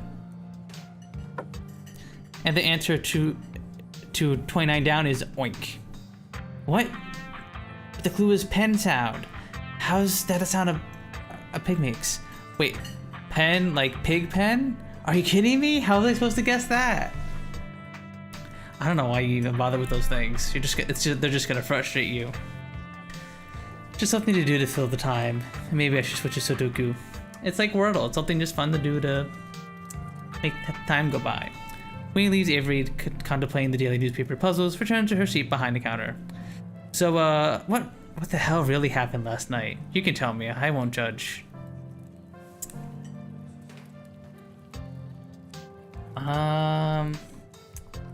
Yeah, let's tell Avery about last night. They seem chill. Avery's non-binary, by the way. You share everything, glad to have someone to talk to about the horrors you've witnessed. Wow, that's some heavy stuff. No wonder Stella seems distant. I can't believe Gretchen is really gone. Feeling like that dog was gonna live forever. And monsters in the woods. Never heard of anything like that around here. I mean, I know I haven't been around that long, but I feel like that's the kind of thing people would talk about. How exciting.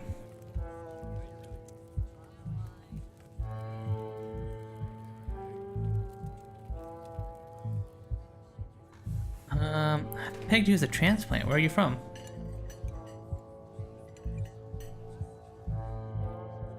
I moved here from Charlotte something like 3 years ago now? Maybe a little more? I've lost track. Aunt Winnie offered me a place to stay and a job, and who am I to pass that sort of generosity? To be honest, it still feels like I just moved in. Practically everyone apart from the cool folk grew up in this town, so it's like I'm the perpetual new kid. Don't get me wrong, folks here are plenty polite and friendly, but there's a shared history I'll never be a part of. Guy back there is eyeing us. Why you eyeing us, bud? Why you eyeing us?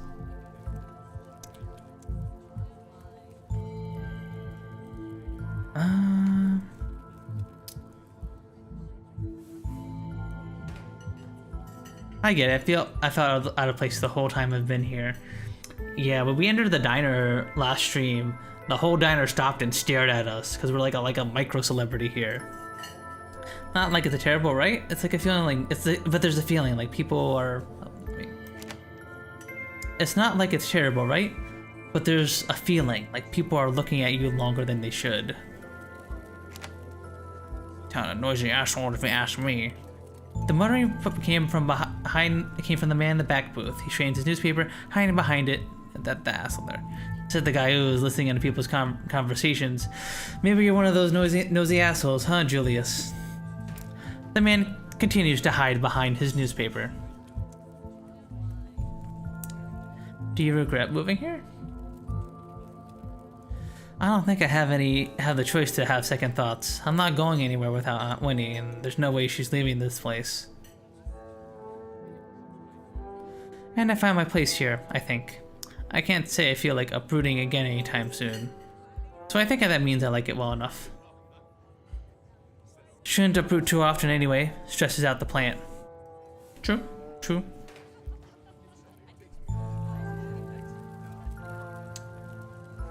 Did you say all of this was exciting? Well, yeah, nothing ever happens around here. It's a nice change of pace. Don't tell Stella I said that. My coffee's out. My coffee's out. Oh no, you've only had 5 cups today. How are you going to survive? Kidding, I'll just be a second, Julius. Well, puns, looks like I better get back to it. Hope you're feeling a little better. Oh, but before I go, I'm throwing a party this weekend. Nothing fancy, just a little get-together. Nice. Avery grabbed a napkin, pulling out a pen, and quickly scribbling something into the thin paper before handing it to you. That's my place. Come by anytime after 6 on Saturday. It's almost Halloween, and it didn't seem like anyone else was going to throw one, so I stepped up to the plate. Though if you didn't come prepared with a costume, don't worry. I'm sure I can convince the bouncer to let you in anyway. A little Halloween party. Avery slips out of the booth, giving a friendly halfway before disappearing into the back. I've seen a few of them things up near my place, you know. Bullets do them just fine. The man hides behind his newspaper, clearly uninterested in saying another word. Okay, so I guess it's not just us, other people have seen them.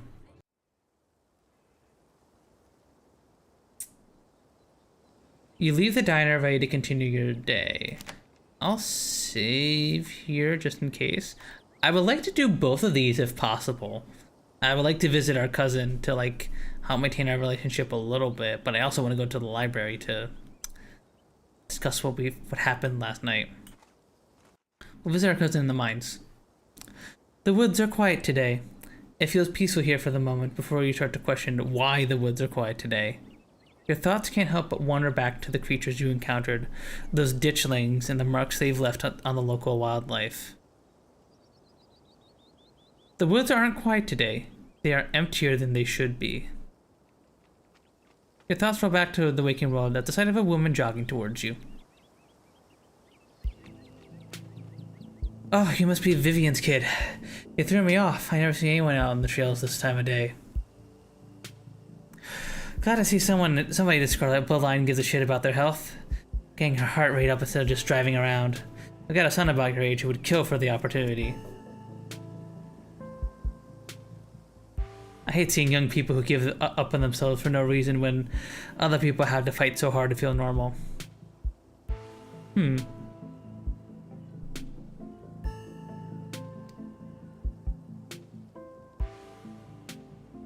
What do we say to this runner?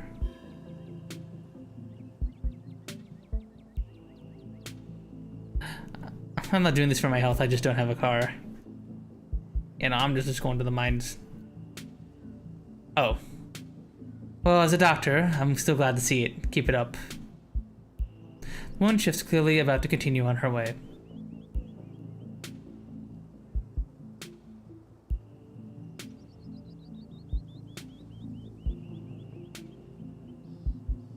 Wait, did you know my mom?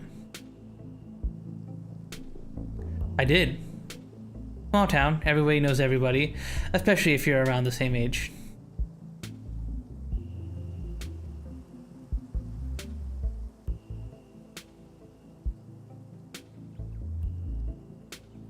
It's only fair that you tell me your name since you seem to already know mine. Yeah, who are you? Who is you? Dr. Kelly.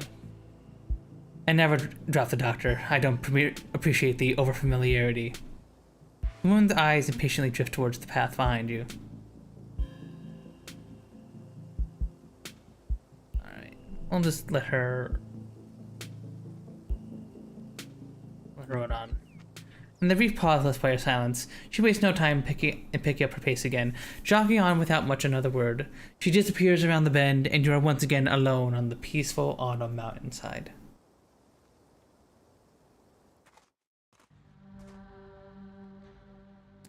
The rest of the journey is a bit of a hike, but not quite as tedious as you anticipated. A humble exterior greets you at the place that made your family its fortune. Your cousin just so happens to be at the gates, but it seems that you aren't the only visitor she's dealing with at the moment. This is ridiculous. You can't fire me for having a damn cold. This has got to be some kind of, I don't know, rights violation. You aren't fired, Terrence, you're laid off. Cutbacks have been made, and obviously I am going to prioritize those cutbacks on workers who have a habit of missing shifts. I had mono. I was puking my guts out. I couldn't crawl my sorry ass into that pit, and you would have wanted me there anyway. And you only gave us 3 days a year to get sick. It's a shit system. Tabitha, you don't have a note from a doctor. I can't just take you at your word. If you wanted extra sick days, you could have had them with the proper paperwork. Don't forget, by not showing up, you put extra pressure on your coworkers to pick up your slack, and that's not fair to them. Nah, come on, Tabitha. It's the manager's job to be prepared for situations like these. And if you have the tendency to get sick like that, maybe you shouldn't be working in a place like this to begin with. As for your lodgings, I'll give you 2 weeks to move out. To hell with you and your damn mine. That shit house you have had me living in, and I'll be better off as a heap of rubble. The miner kicks the dirt in a final act of frustration, but wanders off, leaving Tabitha standing steadfast at the gates. Puns? What are you doing here?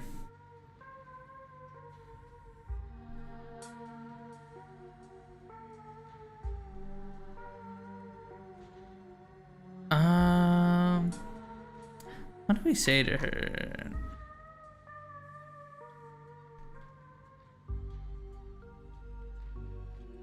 I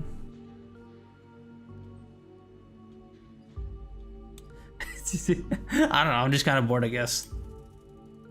She did not like that answer. Well, so much for you not intruding on my work. Come on, I guess. I'll babysit you in my office.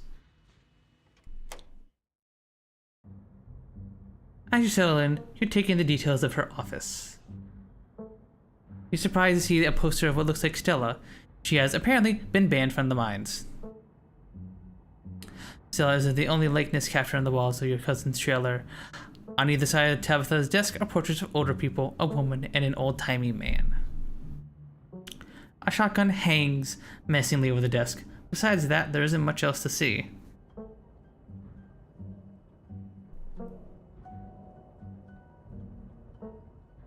Do your workers only get 3 days off?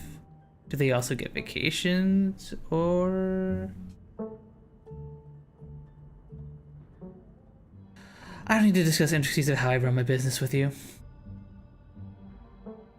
I'm the one making decisions because I'm the one who knows what needs to be done for this place to stay running. And I don't need someone who's never run so much as a startup to try and tell me how I should be operating.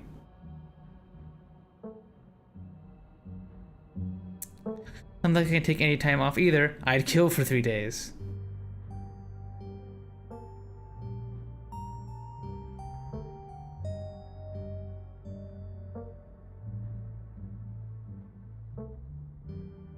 Why is there a poster of Stella saying she's banned from your property?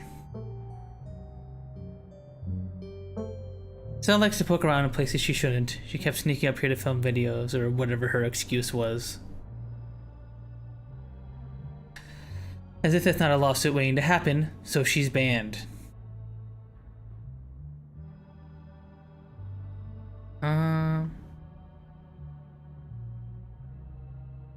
Sybil said the things I saw last night are an omen of impending doom. Something very bad is going to happen in this town.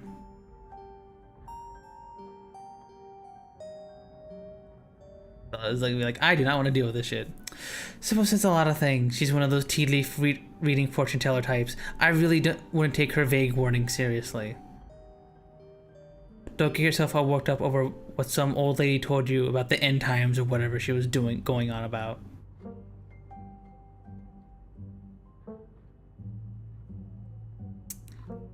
Maybe we should kiss her.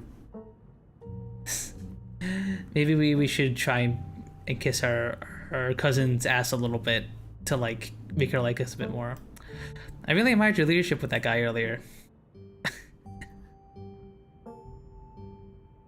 Yes, I'm good at my job. The Scarlets have cultivated generations of a certain kind of management style that has gotten the mine through some very difficult times. You can't let people run over you. Grandma Eddie learned that from Enoch, and she instilled it in Perlane, and Perlane instilled it in me. Vivian couldn't cut it. She would have been terrible at this. God, you really talk a lot, don't you?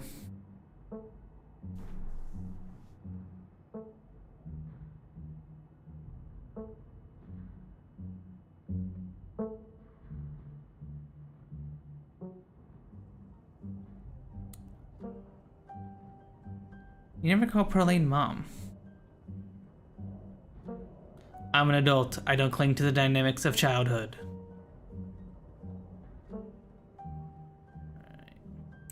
I wonder if we actually get like a negative relationship penalty if we bug characters who are like clearly saying, oh my god, why are you talking so much, right?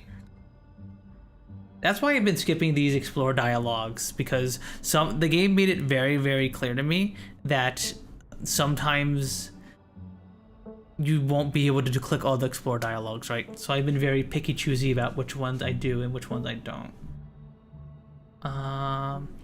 What's it?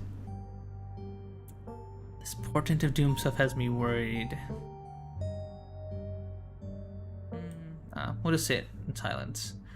Tabitha types away their keyboard. The pleasant birdsong you're used to hearing as the constant backdrop of Scarlet Hollow has been replaced with the distant sounds of machinery, muffled as it is by Tabitha's thin office walls.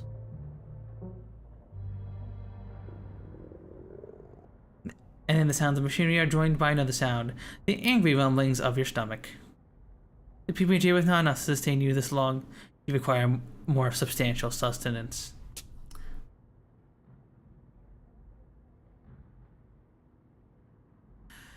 Say nothing, you are a stoic, and you won't be defeated by hunger. I'll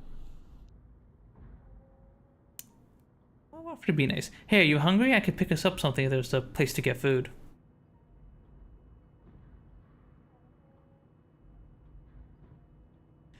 Oh, I guess now that you mention it, yeah. The cafeteria is mac and cheese I don't hate. It's the building with a big cafeteria sign. Try not to get lost. I don't need you falling down any mine shafts. You get up, leaving Tabitha's office and once again stepping out into the fresh air. The cafeteria sign is not as obvious as Tabitha makes it out to be. All the gray corrugated buildings look vaguely the same. You aren't quite sure what direction you should start heading in. Get direction from a nearby group of miners. Yeah, let's ask them. Hey, we're at the cafeteria. You approach the nearest group of miners. You said you could cut to the chase and ask where the cafeteria is, but you are here among the workers unsupervised. What's the harm in asking if any of them have seen anything unusual? Got a reason to be bothering us?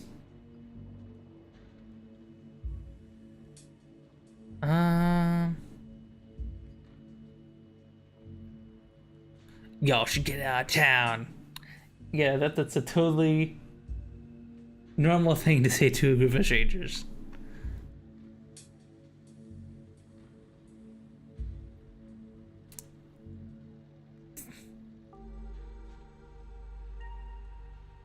Who was Wayne again? Oh, do you know anything about a guy named Wayne? Oh, yeah, no, that's the weird guy. Yeah, we knew him. It was such a cut-up. Missed that dude. What happened to him? Minor shift for a moment, uncomfortably glancing at one another. And that the guy y'all said was, he's gone. That's all that matters. What happened to him? Ain't our place to talk about it. Least of all, not with the boss's cousin. Yeah, so they know who I am. So, what do you think of Tabitha? The miners stare at you, distrust in their eyes. Harrison chews her sandwich slowly. Oh, they ain't gonna tell us shit. She works hard. She's a good enough boss. End of story. The miners have seen you with Tabitha. It wouldn't be hard for them to put two and two together. Seen anything weird lately? The miners look you up and down. Weird how? Like weird animal sightings? Nope. You been talking to that townie? The one the boss gave a lifetime ban to? Yeah, she's like a Bigfoot YouTuber or something. Her videos are actually pretty good. But you know, now that I think about it, it's pretty weird. I haven't seen many animals at all lately. It used to be, I see all sorts of critters. Now it's mostly birds.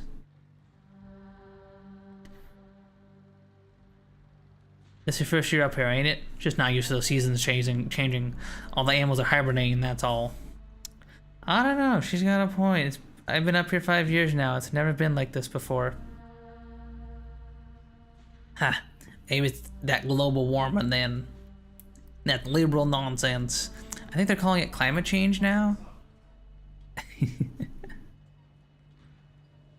Miners getting sick? Like, more than usual? Nope, nothing like that. I feel fit as an ox. We have good working conditions in the mine and our health is wholly looked after. I wonder if they're lying about that. Have you heard any weird noises coming from the woods? Not a peep. We're underground most of the day though. No, I heard something unusual the other night. Thought it may have been an owl or something, but it didn't sound right.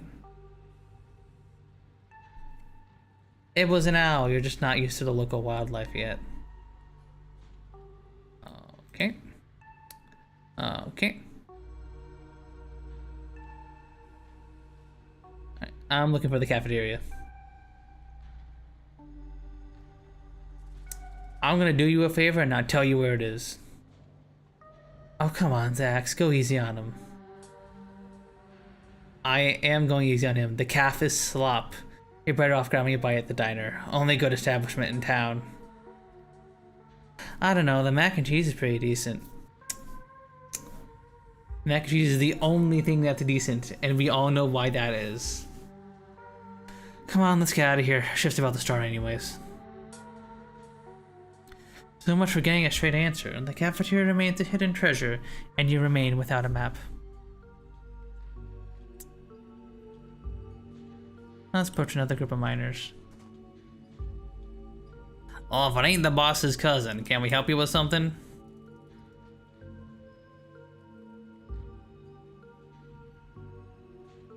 And do any of you know a man? Do any of you guys know a man named Wayne? Wayne? Do you mean Sam Wayne? What are you asking about him for? Wait, have you seen him? I saw him last night. Really creepy encounter, man. Oh, thank God. Everyone thought he was dead. Now, hold on. Creepy don't exactly sound like Wayne now, does it? How do you know it was him?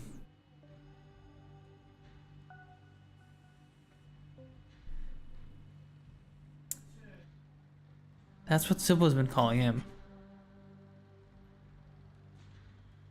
Good woman. But I don't expect you to know every mining fella in town by sight if you catch my drift.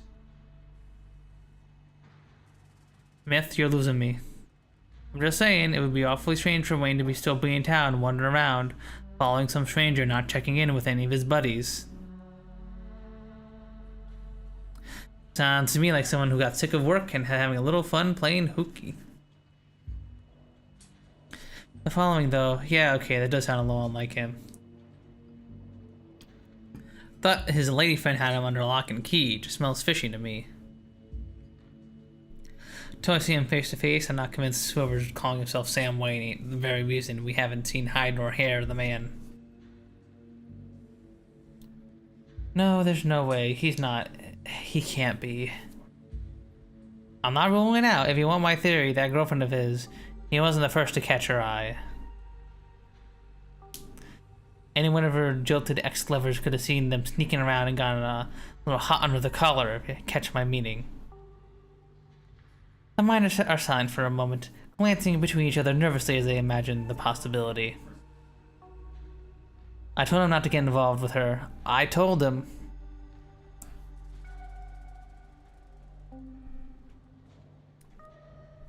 What do you guys think of Tabitha? Now, why would you go and ask a question like that? Are you trying to insinuate something? Horrible woman. Now, fellas, let's not go approaching the fine gentle lady in front of her own cousin. Smith is right. She's got a lot to answer for. Alright, fellas, I think we better call and get back to work before any of us say something we regret. You know, they ain't telling us anything.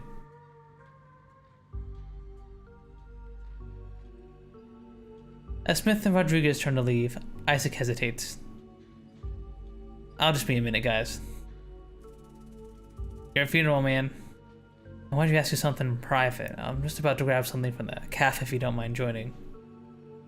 House? Serendipitous. You still don't know where the cafeteria is, but this haggard young man has, of his own accord, offered to share his wisdom with you. I was actually looking for the cafeteria. Great, let's walk. You follow the hard-faced young man in an anxious energy in his step as he escorts you to a building whose cafeteria sign was definitely much smaller than Tabitha made it out to be.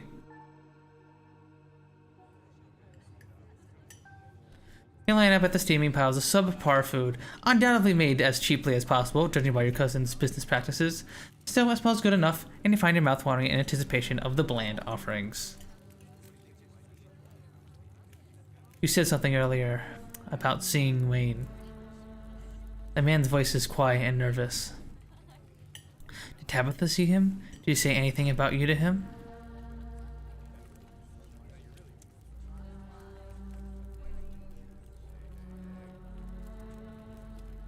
I told you everything I know.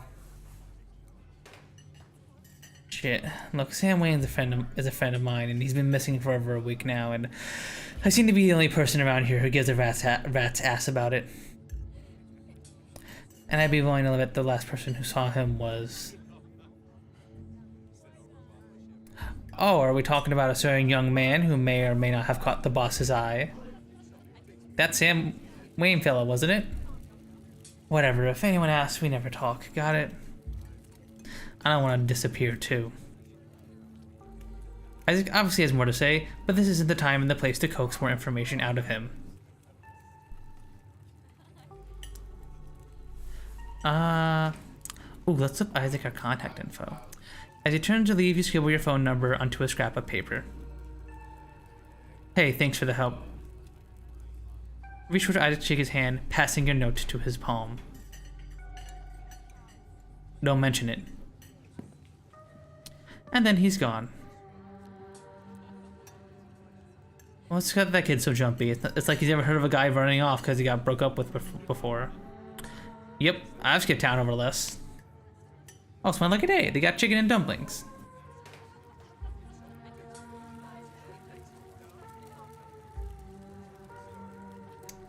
What do you guys know about this Wayne fellow? All I know is that a certain someone got involved with somebody he shouldn't have, and nobody in camp's seen him since. I figured just run off to live in that big mansion with his belle. I thought of a strapping young man just like him, with the sour-faced broad always left such a bad taste in my mouth. Ooh, what do you think with Tabitha? That you wouldn't fall on your knees if a woman of means showed the slight bit of interest to you, or any woman at all. Fair enough.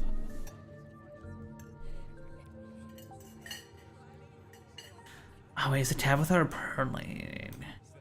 Are you talking about Perlane? Lord no, Wayne had some standards. Old Lady Perlane didn't have her day. Let's get going. I don't want the hot meal to go cold. I'm refusing to stay here any longer. Yeah, it's Tabitha. Sit back out into the weak sunlight, clutching the containers of various beige slops, and start making your way back to her towards her trailer. But you don't make it far. Something stops you. A strange uneasiness, a feeling of being watched, the smell of sick flesh. Puns. I wish you could have stayed at this. Wish you had stayed at the state. It's dangerous here. In the clear light of day, his jacket visible in perfect detail. This really is the same Wayne Isaac's been telling you about. Or very least someone or something in its clothes.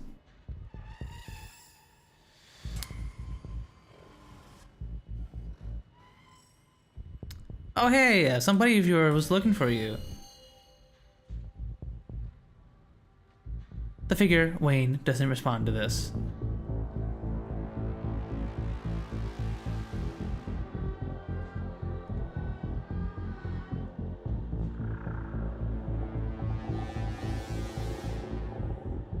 Was that you in the garden this morning? You don't have to be afraid of me. I'm the only person in this town who truly cares about your safety. Don't forget that. Even if it's already too late to stop what's going to happen.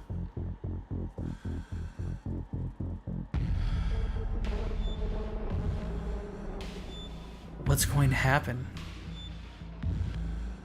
I'll be watching you.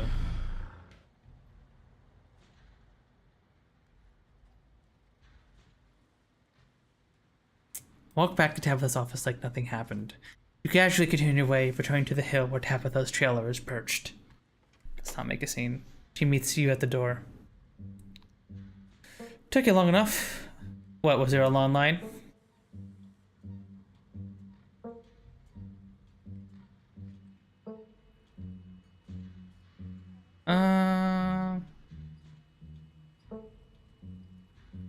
There's some very interesting stuff from the miners about you, and that miner freaked out on us last night. His name's Wayne, if that rings any bells.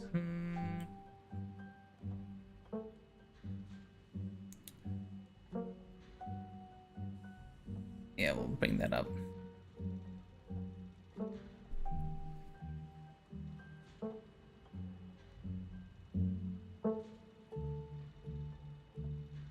I don't know what to tell you. Look, I'm sure if you ask around about him, you'll hear some rumors, especially from my employees. They like to gossip. There was a man named Sam Wayne who worked here for a spell. Then he disappeared. It happens all the time in this line of work. People show up for a job from out of town and disappear one day after getting paid. I don't know what happened to the man. I didn't even know if he was still alive, but of course my workers blame me for running him off. Whatever, I'm easy to blame the mean boss for that sort of thing. It's easy to blame the mean boss for that sort of thing. You see him around, that's news to me and also none of my business. As he's no longer... Because attention is suddenly drawn elsewhere. She stares past you, focusing on something in the distance. Is that Stella? How many times do I have to tell her she's banned before she understands what that means? Tabitha shuts the door, and you both march your way down the hill.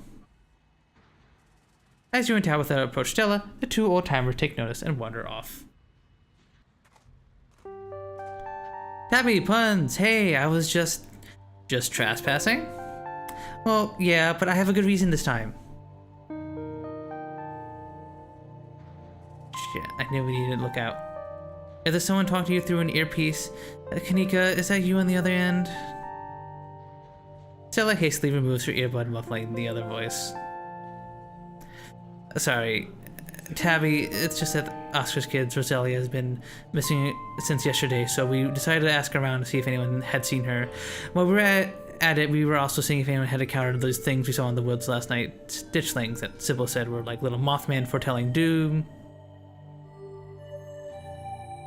Stella. And also there's this guy named Wayne who used to work here and who Kanika says is super creepy and sick, and... Stella. Yeah? Just stop talking. It's not like I was filming or anything. I'm barely here, I promise. You are standing right in front of me. Extremely here. Why didn't you check the usual teen haunts for that kid, the Maxwell place, or the gas station or whatever? Anywhere but here, where you were explicitly not allowed to be. I mean, it's on the site of the worst catastrophes that ever befell the town, and if there's at least one coming, if there's another one coming, it makes sense, doesn't it? That's what our research pointed us towards, at least. Our research? Who is we? You and Kanika? Yeah, she would think that something awful is going to happen up here. She hates me and everything I stand for and thinks the town would be some bustling utopia if I wasn't around to run it.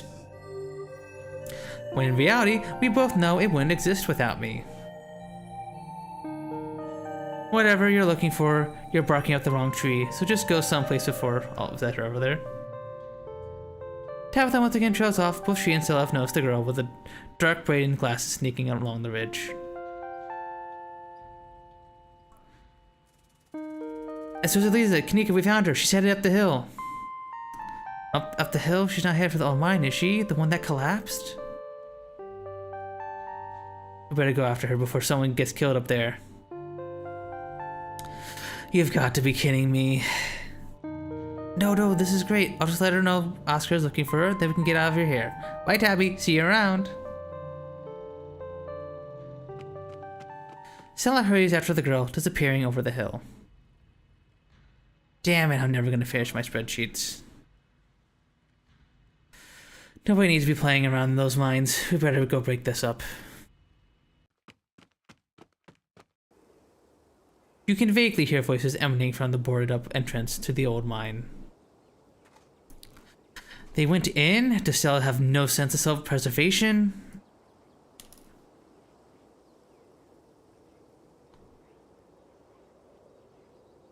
We're going in after them. Obviously. I don't like the thought of you walking around in an abandoned coal mine, but I'd rather not leave you out here unattended while it gets dark. You should be safe enough with me there to guide the way. Tabitha huffs her way up to the mine entrance and disappears into the darkness. Let's follow her. You follow her and enter the mine. The inside of the mine is warmer than you'd expected. The air thick and wet. The ceiling hangs much lower than you are tall, forcing you and Tabitha to hunch over, your legs bent in a painful squat as you begin to navigate the maze of corridors. Ooh. Do you know why the entrance to this place was boarded up?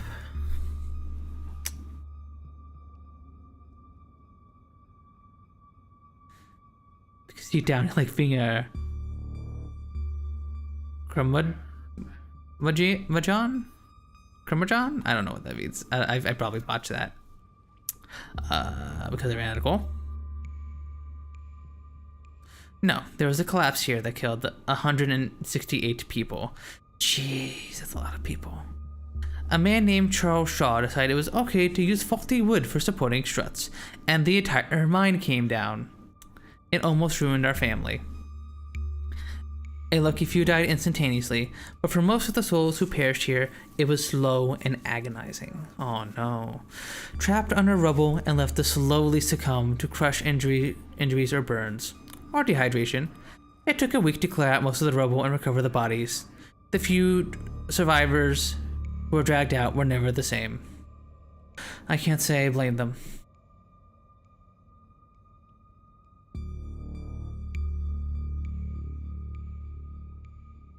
I get it, it's dangerous down here. I'll be careful. Good. We don't want any more bodies to be buried down here. I've already got enough of those on my conscience. Tabitha's ruminations are interrupted by a thunderous knock echoing from deeper in the mine. What the hell is that? Probably another delinquent looking for a lifetime ban from my property. Come on, it came from this way. Tabitha hastens her pace and quickly disappears deeper into the mine. Just follow her. Take a deep breath and follow suit. The deeper you progress into the mine, the heavier the air becomes. Coal dust hangs in the thick clouds around you, even though this place was abandoned over a century ago. Echoing through the tight corridors, you and Tabitha can pick up snippets of a tense argument. I can't believe your dad sent people to follow you. That's messed up. I think that qualifies as harassment. You're right, Becca. It is messed up. I don't need him telling me where I can be. You could at least check in so he knows you're not dead. He loves you and worries about you. He's really not asking for much.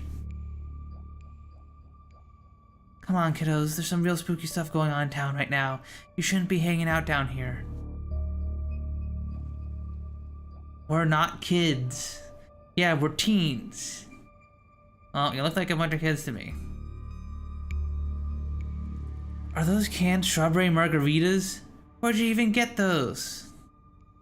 Oh no, I know this isn't you, Miles. Yeah, it better not be you. Yeah, whatever, it's me. What are you even doing here? Looks like we found our trespassers. I still can't believe that Stella managed to drag Kanika out here. She avoids me like the plague. What's the deal with you and Kanika? Hi, oh my god, I love this episode. Hi, I like trousers. Hi. Yeah, I've been enjoying this a bunch so far. I like how much we're starting to learn about Tabitha and the history of the mines and stuff. I've been having, this has been really, really fun so far. Tabby is here, yes. I went up to the mines to hang out with Tabitha instead of going to the library, so we're now chasing after some teens who went into the mines. Also, I missed a few lines of dialogue. What's the deal with you and Kanika? Honestly, I have no idea. I don't hold anything against her, aside from the fact that she's always hated me.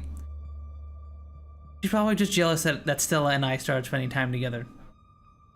But that was years ago, who knows? What? You and Stella hung out. Oh no, that's Tabitha. No, I'm stupid. I'm dumb. What do you think of Kanika? I think the two of us are more alike than she'd ever care to admit. I respect her, but don't tell her I said that. I wouldn't want to appear weak.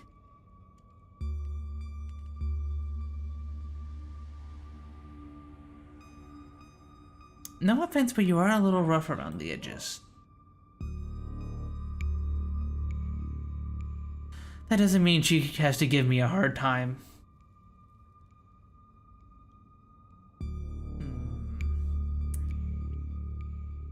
Have you tried talking to her? Oh, she looks done. She does not want to have this conversation.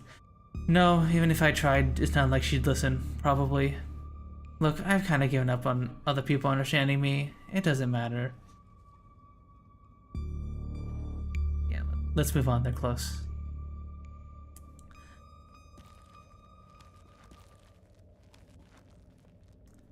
Oh, here's everybody. You breathe a sigh of relief as the tight passageway gives way to a small cavern. Within, a group of teens engages Stella and Kanika in a heated argument. All of them are too caught up in the moment to notice you or Tabitha approach. My dad is a foreman at the continuous mining facility. He says that they only abandoned this mine because there weren't enough coal left. So it's actually really safe and we can hang out here whenever we want. Wait, Becca, I thought your dad was a charge hand.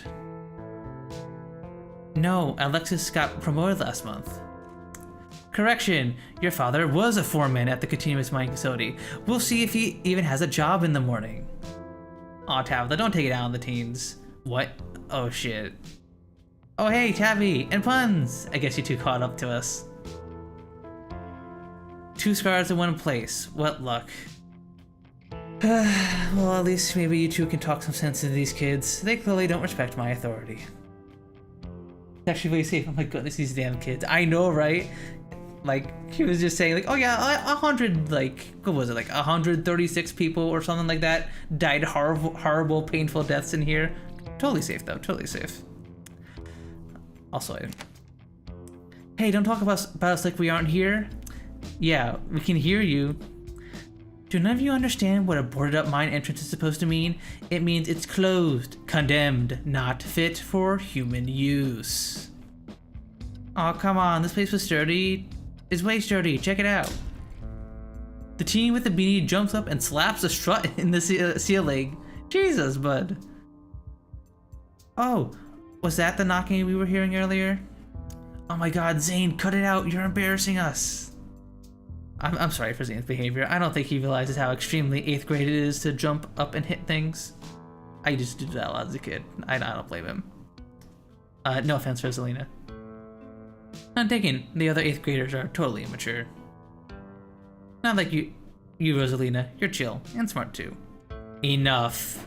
The damage is already done. Now leave. I'm putting my mother in the ground this week, and I do not have the patience to deal with children.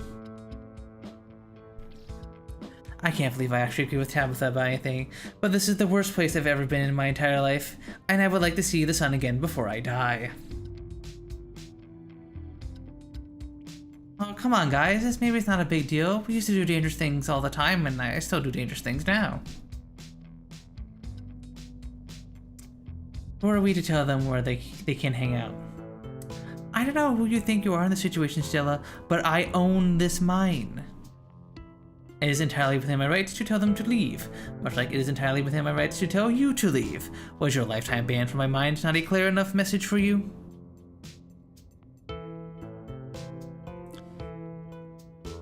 Hell yeah, Tabitha. Tear the sad 20-something to shreds. Hey, I'm defending you, and I'm not sad. Where'd you get that idea?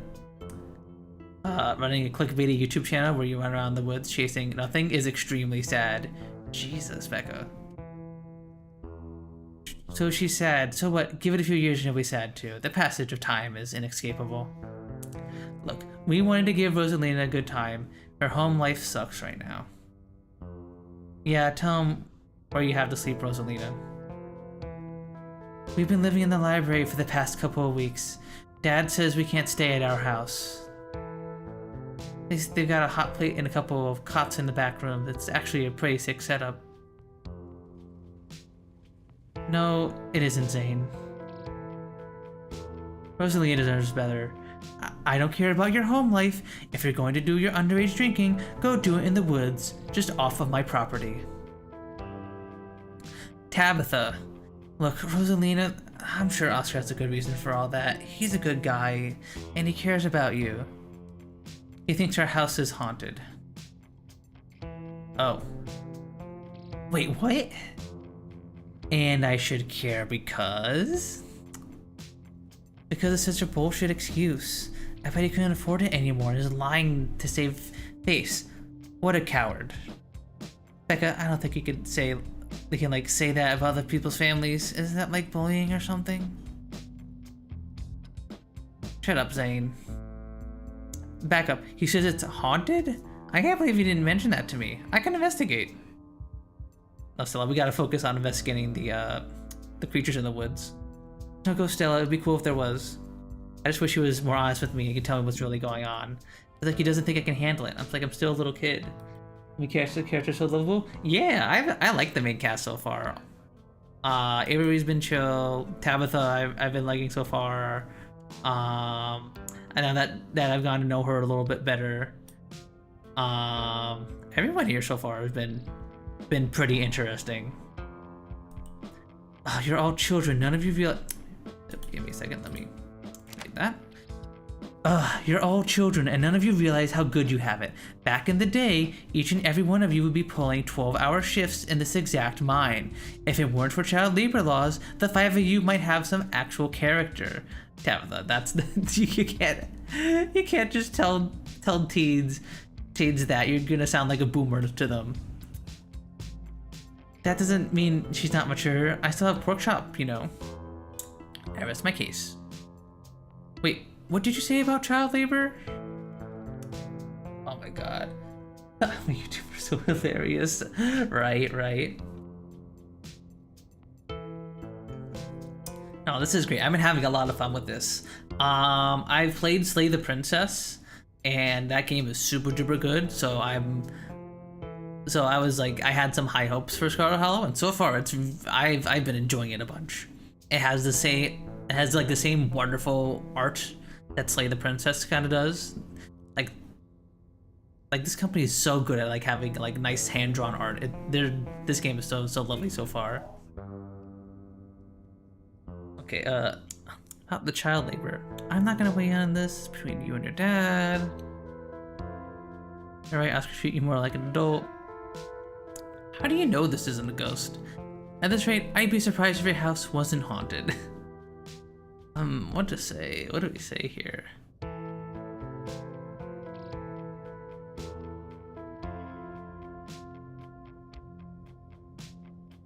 Both are so peak?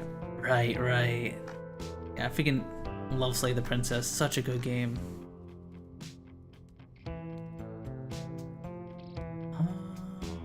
How do you know there is... That's pretty... I wouldn't be surprised if your house wasn't haunted. Maybe it's not the best thing to say, but it's kind of funny. Tabitha's pissed. Another thing I love is how the characters' sprites will change based on what you say, like mid-conversation, like whenever you say them. I love that nice little detail. Ugh, why are all the adults in town such weirdos? There is no ghost. There are no such things as ghosts. Oscar is just lying. Yo, what if you break in and the ghost busts the place anyways, just to be sure? Oh my god, Zane, you can't ghost bust if there is no ghost. Also, Rosalina lives there. She can't break into her own house. There is no ghost that you know of. I bet we can figure out how to bust if it's actually real. And if it isn't real, well, problem solved. True, Stella, true. You know, Rosalina, you can always just stay over at my house till Stella ghost busts your place. We have a finished basement with a pull-out couch. Why are we talking about this like this is a thing? It's not a thing. There is no ghost. I don't care, and I can't believe I wasted this much time trying to argue with children. I'm washing my hands of this and calling the cops. Feel free to leave before they show up. You hear that, Miles? We're leaving. I suggest the rest of you kids leave this empty mine before someone gets black lung or gets crushed by rocks, or meets any one of the many terrible fates people tend to be in abandoned mines.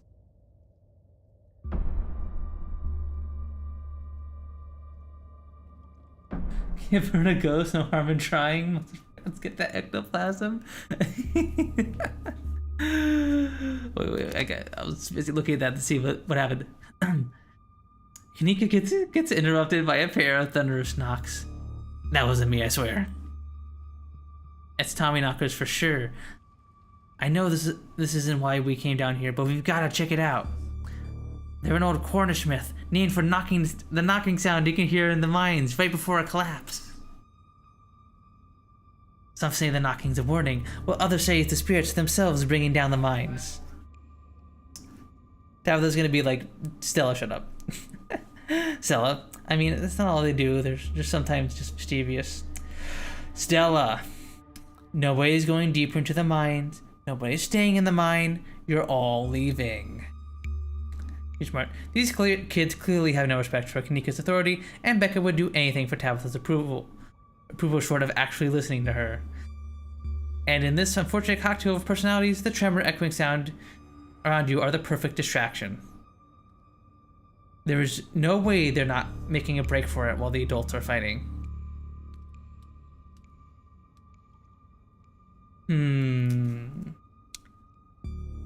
Also, by the way, if you're wondering what perks I have, Trousers, I have the Street Smarts perk, as you just saw, and I have the Talk to Animals perk. These are my perks. And if you wanted to see my major decisions, I'll leave this up here for a second if you wanted to have a look-see.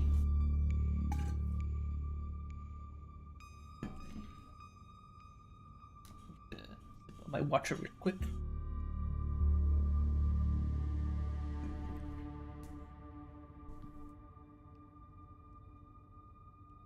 That's great, you know how we're hot plus powerful build is peak. Ooh, that's like just like the Giga Chad build, just super duper. You're super duper strong and you're hot. Yeah, that's another cool thing about this game. There's definitely like, I bet there's so many like cool interactions I missed out on because because of what perks I took. Like I definitely would be interested in like going back through this on my own time maybe once I'm done with my playthrough. I bet there's so many optional dialogue based on your perks. Let's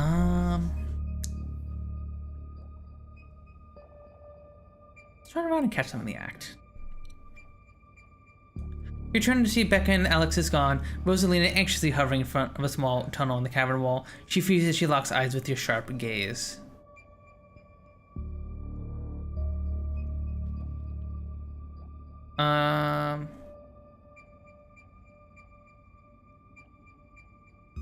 I'm not sure you thought this through, Rosalina. Do you want to pretend you weren't about to go into that hole?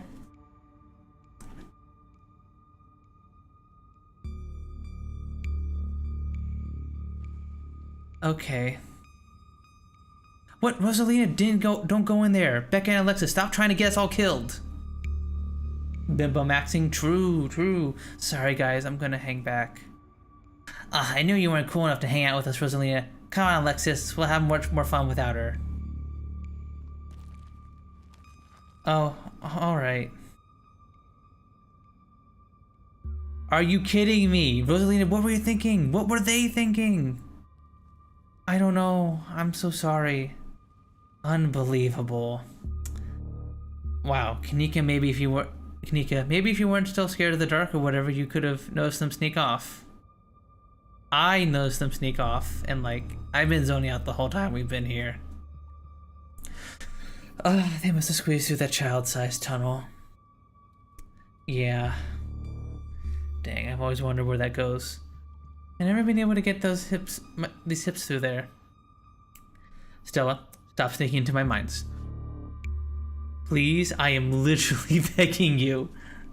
If only all the tunnels down here were wide enough for adults, we could already be done with this little mess. But no, there just have to be remnants from a bygone era. Didn't you just talk about how child labor was the good old days a minute ago? I mean, she's got you there, Tabitha. I was trying to get you to leave my mine. Becca shouts back from the end of the tunnel. We are not about to let you come in here and ruin our good time. The mine is safe. I've been here a million times. Yeah, if Becca says we're safe, then we're totally safe. Also, sorry, Rosalina. I'll see you tomorrow. Also, how does he have phone signal here in the middle of the mines? That's crazy. Whatever, come on, Alexis. Okay, I think I know where the tunnel rejoins the rest of the mines. I'll go look for them, and I want each and every one of you to take a note of the fact that I'm doing that. If those idiots get themselves lost and die, I am not letting their families sue me into the ground. Are those really your priorities right now? Yeah, do you have a problem with that? I want the rest of you out of my mind. Except for you, Puns, I'm not letting you out of my sight. Yeah, sure, I can never fit in the tunnel anyways. They have crossed a barrier that I cannot, so my time here is up. Well, only because Stella promised me a ghost hunt tomorrow. Whatever, I still have to do my dailies anyway, and the service down here sucks. Yeah, I was just saying, like, ain't no way you got service down here. What about you, girl? Are you sure you don't want me to come along? Maybe I could help you get Becca and Alexis to leave. Don't make me ask you twice. They'll be fine, Rosalina. I think your dad would kill me if I let you stay down here any longer. Okay, can I at least wait outside? Yeah, we can wait outside together. Oh, Stella's giving the little puppy dog eyes. Cute. Cute. Please, can I go to the mines? Please.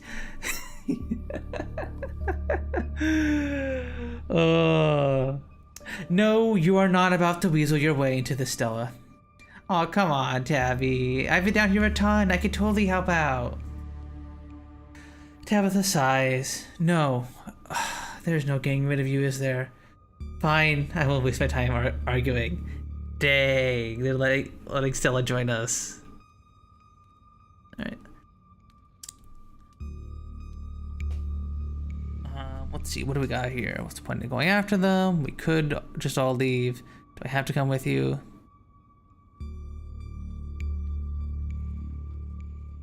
Oh, we can take sides here. Stella, don't push Tabitha. Tabitha, don't push Stella that way. Children yearn for the mines. Apparently, I made that joke before playing Frostpunk 2, but it seems like even in the modern day, they're like small space. I must go in there. I must return to the mines. I think it's probably best if all three of us go just to help each other out. So.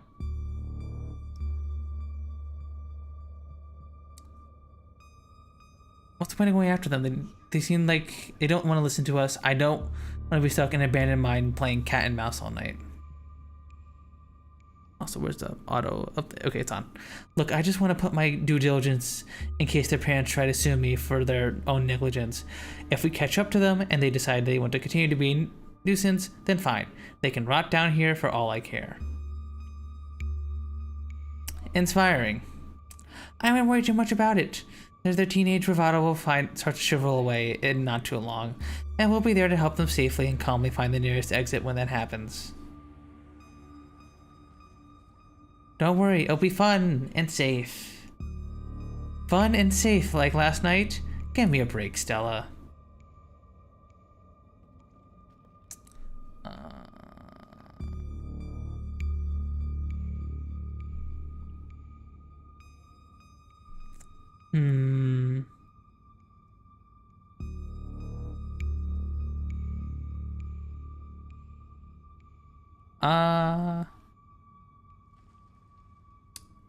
I'm coming with you, but it's because I want to come along and not because you're making me. I just want to make that clear. Noted. Let's not linger any longer than we have to, shall we? I'll see you on the other side, hopefully soon. For sure, we won't be long. Cool, can't wait to bust some ghosts tomorrow. Tell Alexis I'm sorry.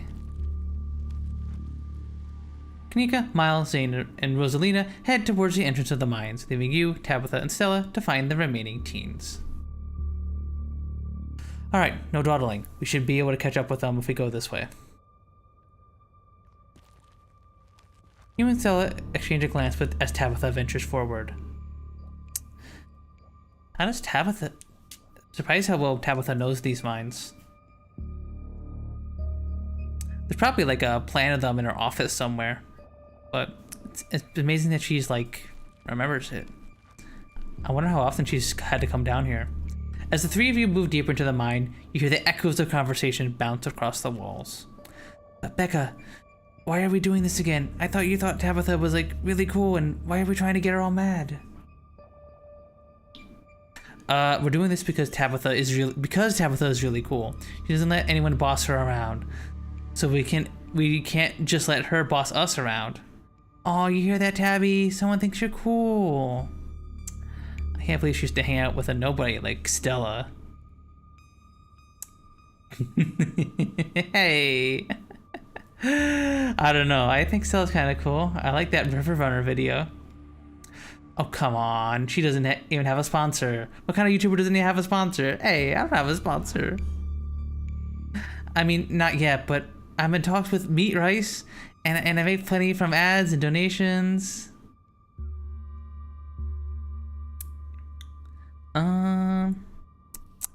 Dang, Stella, Meat Rice, that's a big deal.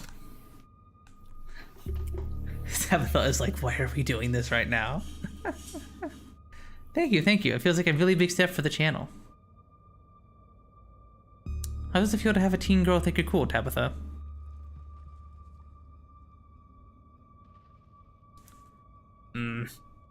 I feel nothing about it. The opinions of children don't interest me. I don't know, you kind of hesitated there. You're reading into things that aren't there, Stella. Just because your livelihood revolves around what people think of you doesn't mean I care what people think of me. Congratulations on your sponsor, though. Aww, he's being nice. Alright, let's press on. You quietly press on. Another knock, closer, interrupts your thoughts, followed by another, followed by another. Is it just me, or is that knocking sound coming from the same direction as those kids? It's not just you. I really don't like that knocking. Calm down, Alexis, it's just mind sounds. Did you see that? No, it was just a shadow. There's no reason to get freaked out. Tell me they have a light or something back there. Becca, I swear, I saw something. Shut up, there's nothing down here. Stop trying to scare me.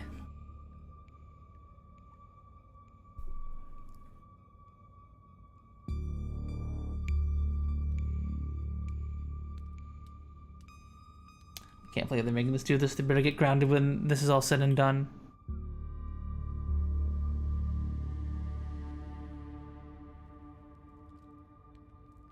Much I appreciate the sentiment. I hope you're wrong. They get grounded, it means people found out about this. I hate dealing with parents. Look, on the bright side, Puns, if they didn't come down here, we'd have missed out on a golden opportunity to get spooked. Knock knock. Tabitha glares at Stella.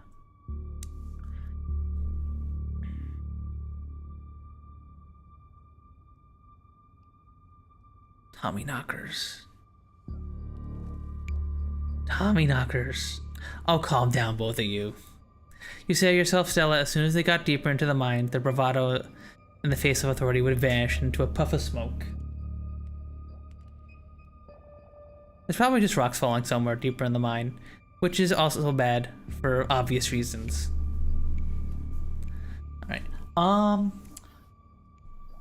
I think this seems like something's probably gonna happen in a second here, so I think this is a good time for me to take a quick bathroom break. Alright, everybody? I will be right back in just a second. I just need to take a quick break, go to the bathroom, refill my water, all that good stuff, and then we shall continue with Scarlet Hollow in a second. I'm gonna run some ads here so that way they don't pop up during whatever happens next. And we will resume in just a few minutes, everybody. See you in a second.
Alright, everybody, I'm back.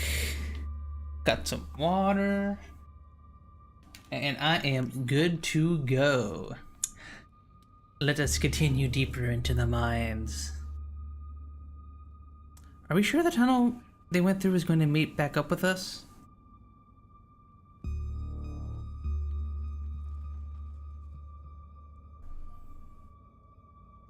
Yes, I'm familiar with all the old maps of this place.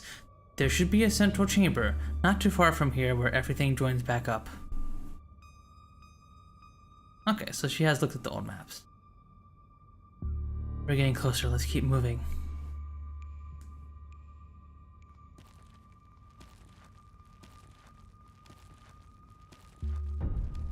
As you progress deeper into the mine, the knocking grows more frequent.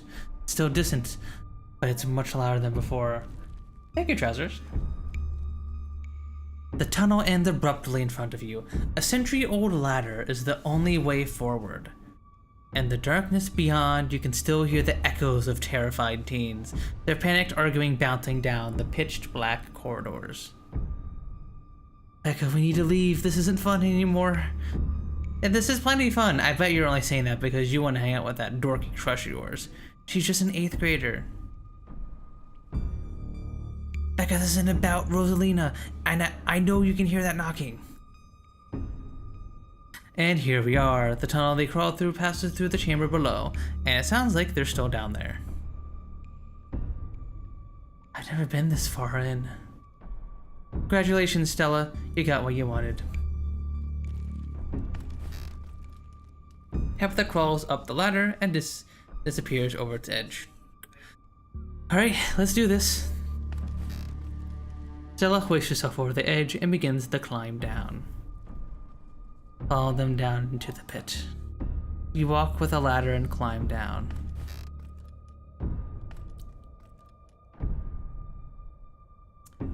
Hey kids. Oh great, the adults are here. Thanks, Alexis, real nice.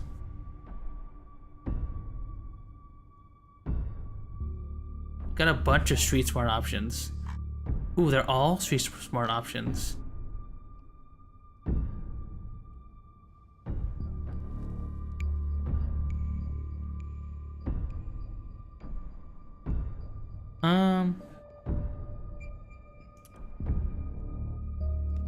Last chance to not become an after-school special kid.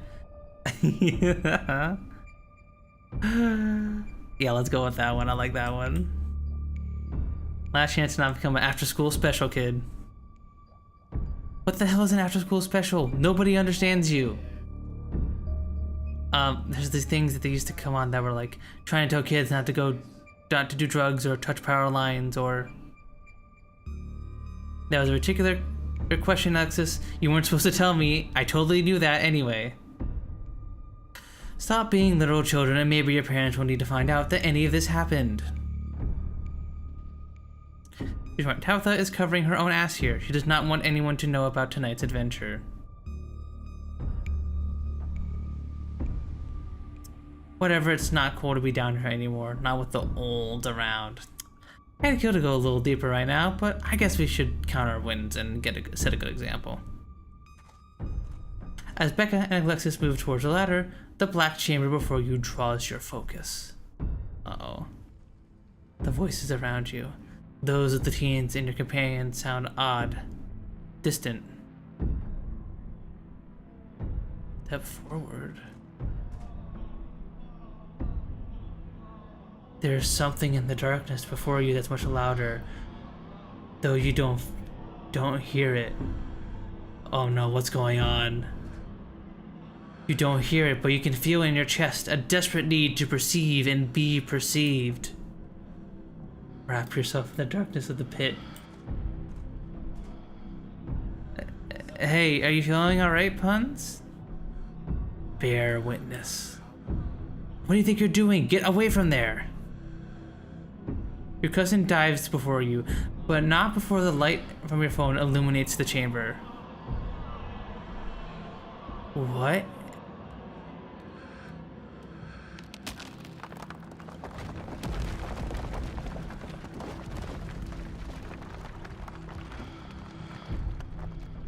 Puns, Tabby, are you alright? Oh, thank God you're alive. It looks like you had a seizure or something, and then you and Tabby just conked out. Wait, Tabitha was affected by this too? Why wasn't Stella? I'm fine. You can barely open your eyes. You are not fine. Neither of you can move a muscle. I don't want you straining yourselves while you're still recovering from whatever that was. I'm getting the kids out of here, then I'm going to get you both some help.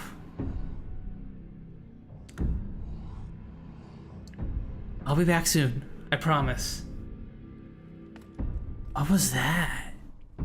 You fade back out of consciousness as your companion clambers out of the pit, intent on your rescue. You raise up on your elbows and head still swimming from the visions, your surroundings coming back into focus. Your head throbs as the knocking continues, now magnitudes more intense than ever. God, that knocking is not helping my headache. What the hell just happened? I had some sort of vision. Did you see it too? There's gotta be fumes or something down here. It's an old mine. These places are death traps. We probably just hallucinated. Are you literally gaslighting me? Are you literally gaslighting me? I said I saw it too. Stop being weird. We're leaving. The entire cavern shakes with the sound of rockfall. I don't know what the hell is up with this knocking, but that is the sound of a mine collapse. Quick, up the ladder. Climb like hell. We're out of here. This way, come on. Your cousin moves with the kind of swiftness you'd expect from someone who spent her entire working life in and around coal mines. Push your body to move as quickly as you can, though you're slowed down by the cramped corridors and the winding passageways of the mine. Then comes the sound of splintering wood. You pick up the pace. The entrance is so close. We must push through. And there it is. Freedom. You and Tabitha manage to squeeze through the entrance just as the walls of the mine come crashing down. Whew. Holy shit. Holy shit, you're okay. Thank God. And everyone's accounted for. That was a surprisingly close call. We could have all died in there. What did you weirdos do? Everything was fine until you adults showed up. Becca, shut up. What did you just say to me? I said you just shut up. I'm sick of your two-faced bullshit. They didn't almost get us killed down there. You did. And now you're trying to pass it off to whatever else you can. The cherry on top of this whole shit show of a friendship. I'm not really in a good headspace for this conversation. I could have died there. Why are you doing this to me? No, enough. No playing the victim this time. Being friends with Rosalina has made me realize how horrible you are to me. Friends aren't supposed to be mean to each other. True. Friends shouldn't be scared of each other. I never wanted to go into that stupid mine. It was your idea, and we could have died. If these grown-ups hadn't showed up, we could have been buried alive in that stupid little tunnel, drinking stupid strawberry margaritas in a can. Hey, those are pretty good. That's what I used to drink when I was a little VR chat drinker. Screw all of you. Should we go after her? No, let her have her little tantrum. Did that feel good, Alexis? Finally telling her off? Yeah, I guess. Oh, she's gonna be so mad at me. She probably won't talk to me for like a week, maybe a month, maybe the rest of my life. It's okay, Alexis. We don't need her. What do we do now? I drive you two home? I already texted your parents, and I'm sure they're worried sick about you. Rosalina and Alexis duck off to the side as an exhausted Tabitha approaches your group. I'm gonna get my car, and then we're going home. Tabitha leaves towards the active mine without another word, and you're afforded a quiet moment to catch up with Stella and Kanika.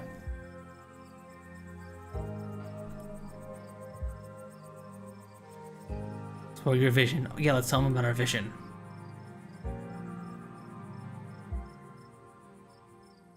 There was a stone carving on the wall of that pit. It gave me some sort of vision. I saw what happened to this place.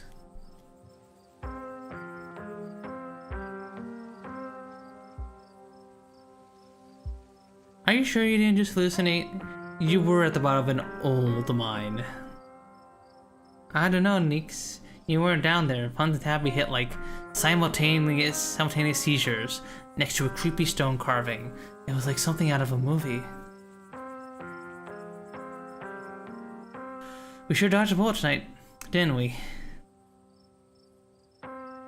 Yeah, but thank God you noticed them sneaking off. True, I wonder if she would have snuck in if I didn't have the street smart perk. Because we got a little achievement about that. Let me see. Girl babysitter, stop Rosalina from slipping off into the mines. Yeah, so maybe if we had different perks, she would have slipped in. Alright. What happens now? Looks like Tabitha's back. I better drive these kids home. Come on, let's get back to the estate. It's been a long day, and I need it to be over. I'll see you tomorrow, okay, Puns? Tomorrow? You've already ruined my evenings 2 consecutive nights, Stella. What do you think you'll be doing with my cousin tomorrow? We're going ghost hunting at Oscar's, remember? We talked about it in the mines. You were there. I didn't think you were serious. Puns, you have her number, right? Keep me posted on what she's doing. Let me know if that ghost hunt actually happens. It's weird that you care about what she's doing so much. Clearly I have to. Come on, let's go. Tabitha starts walking to her car, pulling you by the arm. See you tomorrow, guys. You practically feel Tabitha roll her eyes as she drags you to the car. Tabitha doesn't say a word as the car cuts along the darkened road. You try to keep an eye on the surrounding wilderness as she drives, worry of what may lurk behind the tree line.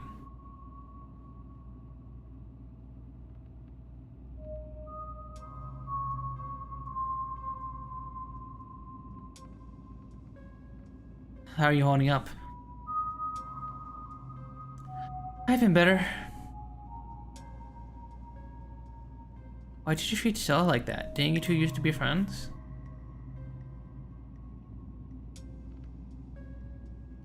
It was a different time in my life. I just wish she'd get that we're not in high school anymore. I'm a different person than whoever she thinks she knows.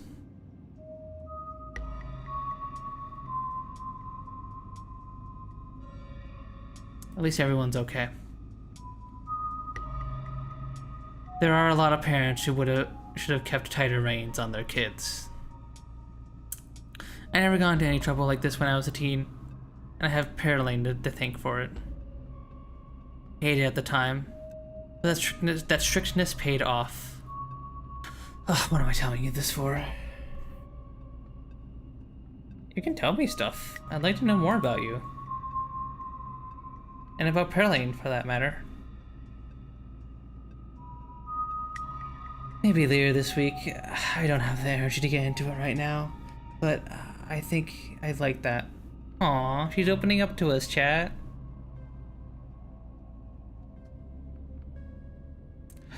I don't know if the parents are to blame. Yeah, I don't know. What were the parents supposed to do? Be like, you must only stay in the house after school, or blah, blah, blah. Like, you can't expect the parents to monitor their kids 24/7. I don't think that the parents are to blame here.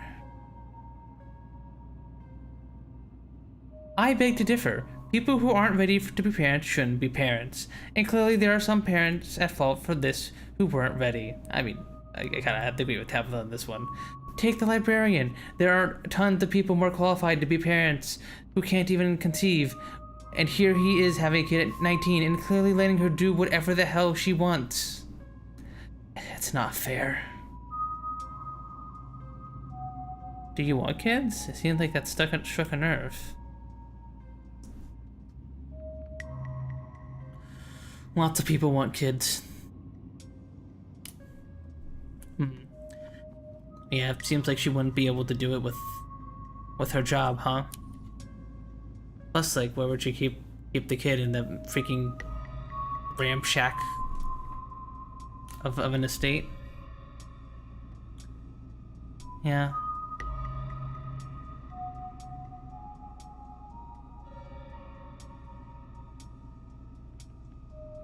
Sorry about today. It's fine. Alright. Just ride in silence. Your eyes wander back to the tree line as you and Tabitha sink back into silence.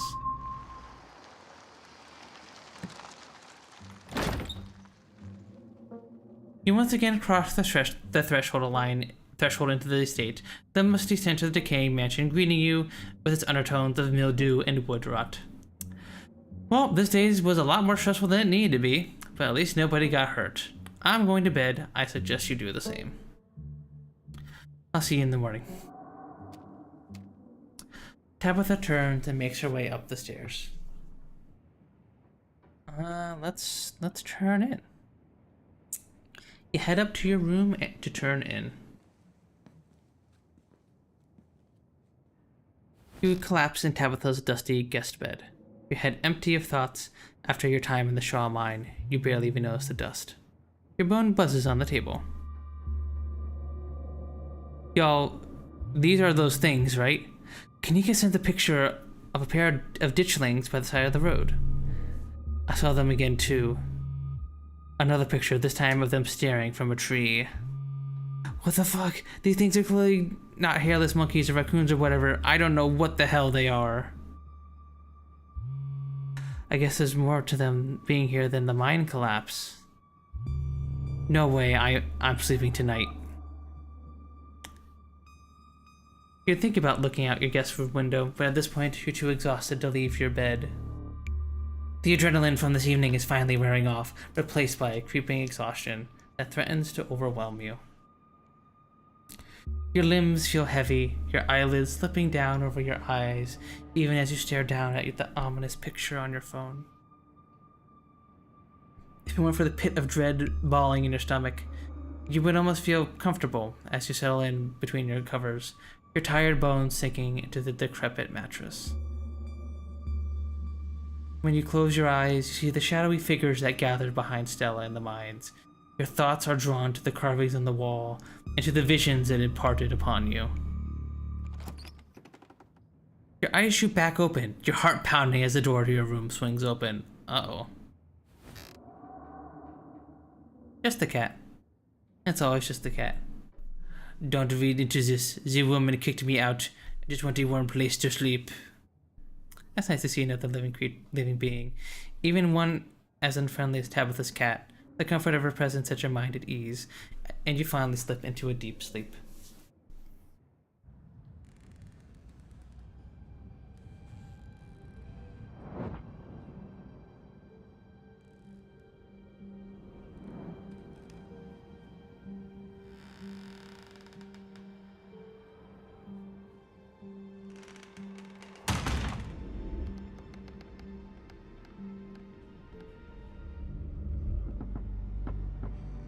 Wonder what kind of secrets this place holds. It's definitely more of this mansion. I don't think we've been down here.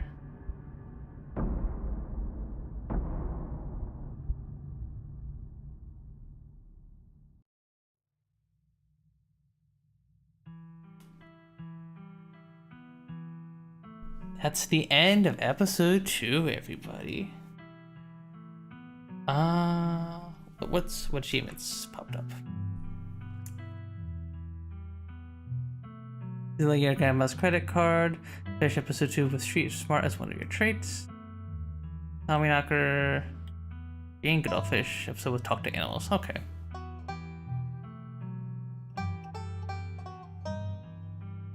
Alright. Save the game now. I would like to continue this role state in episode 3. I'd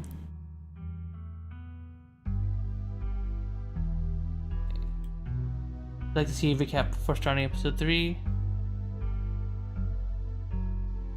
Okay, I'll save here. I do want to go back and see what happens if we go to the library. So I'm gonna go. I'm not ready to end stream just yet, so we're gonna go back and we're gonna load up episode 2, and we're gonna head to the library and hang out with Stella and I forgot her name. I'm stupid. You enter the former town hall. What must have once been a stately foyer has since been converted into a row of shelves. Meeting rooms and offices long ago gave way to assorted reference collections, and reading areas. Oh hey, you made it. Yeah, we didn't even get to see the library at all because we chose to go hang out with Tabitha.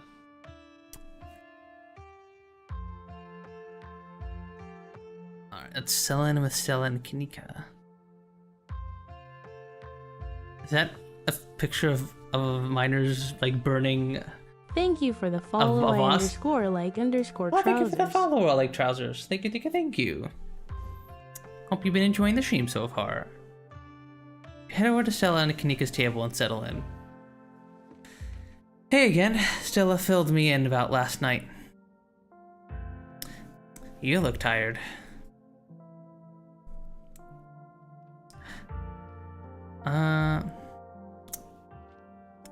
I'm pretty amped up actually. I've never done a Scooby-Doo before.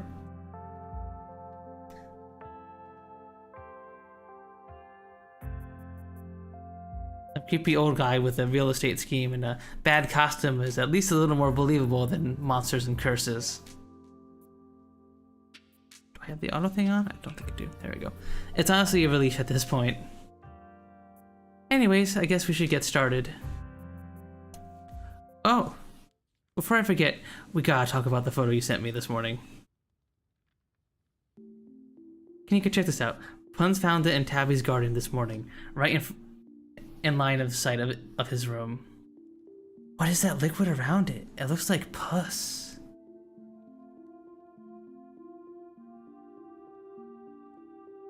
Yeah, we think it's that guy. Some creep in a bloody mining uniform scared the shit out of me and Tabitha last night. I think it's him. Some creep in a bloody... yeah. Sybil thought it might have been some guy named Wayne. That creeper keeps coming around my mom's tea room? Yeah, that sounds like him, alright. I don't know what's going on with him, but there's something seriously wrong with the guy. That's really concerning. Let us know if you need somewhere else to stay. I wonder if there's any connection between him and what happened in the woods last night. Like what? I mean, I don't have anything specific, but we do have the whole prophecy of impending doom angle to explore, and this photo is weird. I can't stop thinking about those splatters on the ground. If he's sick, maybe it's from the creature you encountered. Hey there, strangers. Oh, who's this guy? And literal stranger? True. You know what, sure, we'll give him the boiled peanuts. Hand your bag of peanuts to the librarian, a gesture of friendship and good faith. I don't know what to say. Is this a gift? I'm allergic to peanuts. Not seriously allergic, but they give me a rash. They're looking at me like, what are you doing? Hey Oscar, this is fun. This is yeah. Oh, I should have known you were a Scarlet. You look so much like Vivian. Not that I know her very well. I was still a little kid when she left. But that Scarlet resemblance is, strong. I'm Oscar Gutierrez, Chief Librarian. Oscar's amazing. He practically built this library from scratch. Yeah, I'm a little jealous of what the kids around here get to grow up with. They don't know how good they have it. Back when I was in elementary school, all the library had was a couple of shelves of boring books donated by old people. Dang. Y'all are too kind. But speaking of kids, have either of you seen Rosalina around town? Ah, so this is how we get brought over to the mines. I don't want to be a helicopter dad, but she hasn't been answering my text, and I wanted to make sure she isn't getting into trouble out there. You know the crowd she hangs out around with. They're good kids at heart. I'm just sure they're up at the old Maxwell place doing teen stuff. I went up there plenty of times in my day, but I'll be sure to keep my eyes peeled.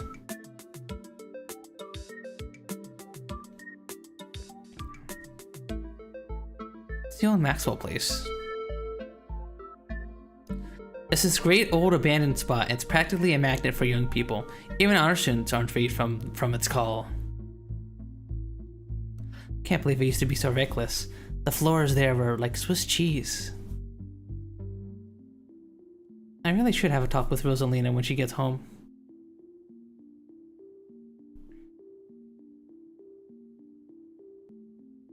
Kids are smarter than you think. She can take care of herself. I mean like that Kanika. You might not want to let her run off like that anymore though. It's not safe, at least as it usually is around here. Again, I'll say this again. I love how their character sprites will change in between conversations for everyone, not just the person who's talking. A lot of times in visual novels, only the character who's currently speaking will have their sprites change, like in between lines. Like the character will be like blah blah blah blah blah blah blah, and then they'll be scared by something and they'll be like, ah, oh no. And only then will their sprite change, but the other people talking in the conversation won't change their sprites until it's their turn to have their dialogue. I really like in this game that the characters are changing their expressions throughout the conversation, even those who aren't speaking. It's a really nice attention to detail. Kika's mom told us about them last night after seeing some footage we showed. Ditchlings? Doesn't ring a bell. Dang, worth a shot. Okay, if you were, say, trying to predict a horrible disaster that might befall our town, where would you start looking? Oh, there's a little ditchling in the back of her notebook. Well, they say history repeats itself, so I'd probably try and figure out what sort of disasters this region typically falls prey to. Or should I be worried about something? No. I don't know yet. I'll be right back. I'm gonna go nab some more books.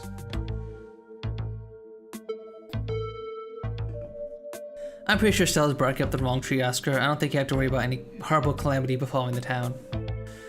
But she's right about the weird stuff. There's definitely something unusual going on out in these woods.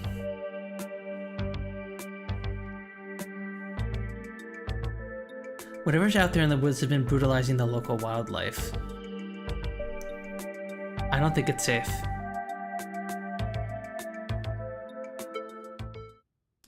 I'm gonna try calling Rosalina again. I'm sure she's fine, really. Rosalina's a smart kid. She knows better than to go around getting into trouble, and we'll make sure to keep our eyes peeled. Huns, if you see a 13-year-old girl with a black braid and glasses, would you let her know her dad is worried about her? Oscar anxiously wanders off, phone in hand. Got him. Just grabbed a whole mess of local history books. Stella sets a massive pile of books on the table and pulls up a chair. Alright. This is going to be so much faster with the two of you here to help out. Got our snacks, got our books. Let's get this research party started. Reading awaits. Oh, there's lots of stuff here. Reading is for suckers. Let Kanika and Stella do all the work for you.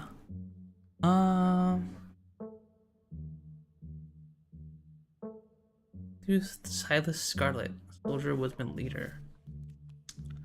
Silas Everett Scarlet was born to Colonel Everett J. Scarlet in 1818. One of 12 siblings, he grew up in eastern North Carolina during a tumultuous time in the state's history, and not much is known about his life before he joined the army in 1836. He quickly rose to the ranks due to his father's connections, but also due to particular ruthlessness, for which he received the nickname Bloody Silas Scarlet. The federal government granted the now Captain Silas a tract of bounty land in exchange for service in the Indian War, and he sailed into the hills of North Carolina in 1841. That land would become Scarlet Hollow. But it started as a simple log cabin, built by Silas's own two hands, occupied by his family of 10, Silas, his wife, Mary Joseph Scarlet, and their 8 children. Logging business brought many workers and fellow landowners in the hills, but it wasn't until Silas discovered which seems the coal running underneath the entire region that Scarlet Hollow was really put on the map. He saved what he could and bought the surrounding hillside at a great discount, cleverly hiding that he knew about the land's true value. Thus he had all the resources to found Scarlet Hollow's now famous coal mine. Ah, so he pulled the Disney. He pulled the Disney with the construction of I didn't mean to do that. Basically, for those of you guys who don't know, when Disney World was under construction way back in the 70s, I believe, basically the Disney company wanted to buy up all that like swampland they used to make Disney World, right? But they didn't want people to know it was Disney because they thought that they didn't want the landowners to like jack up the price of the land to like crazy prices. So they used a shell company to buy up all that land where Disney World is now, and then they just transferred it to Disney, to the Disney company, and then they built Disney World from there. So that's a little fun fact for you guys. A little bit of corporate sneakiness. Flip through the Bane the Scarlet. A history of the Scarlet Hollow coal mines. Corpo moment? Actual corpo moment.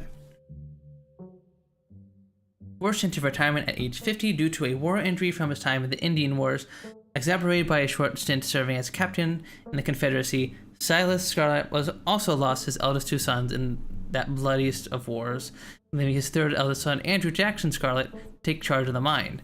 Under his leadership, the mine prospered undoubtedly in part due to the growth of the railroad industry. Managed to evade the coal union for decades, making them one of the most profitable mines in the country, Andrew Scarlet built the surrounding town to what it was today, with expensive stone buildings, a bustling main street, and overseeing it all, the elegant Scarlet Estate that was, until 1895, the largest and finest feat of architecture in the region. Well, no wonder it's old. It's freaking over more than a century old. It's like falling apart. Culminating the tragic collapse of 1918, it was found that Charles Shaw, the co-manager of the mine, had loosened security measures to increase production during World War I, resulting in a fatal collapse to the death of over 160 men and boys, some as young as 10. Yep, that's what Tabby was telling us about when we went to go visit her. The casualties include Andrew Jackson Scarlet's son, Theodore, his brother Enoch V. Scarlet, who had taken over for their aging father during the bustle of the war, managing to pull the mine from the brink of ruin, thereby saving the town. Flip through folk monsters. New entries catch your eye. Wampus cat. A large cat-like creature with a loud howling voice, often said to sound like a woman crying out in pain. Tommyknockers. Enigmatic cave-dwelling creatures primarily known for causing mischief.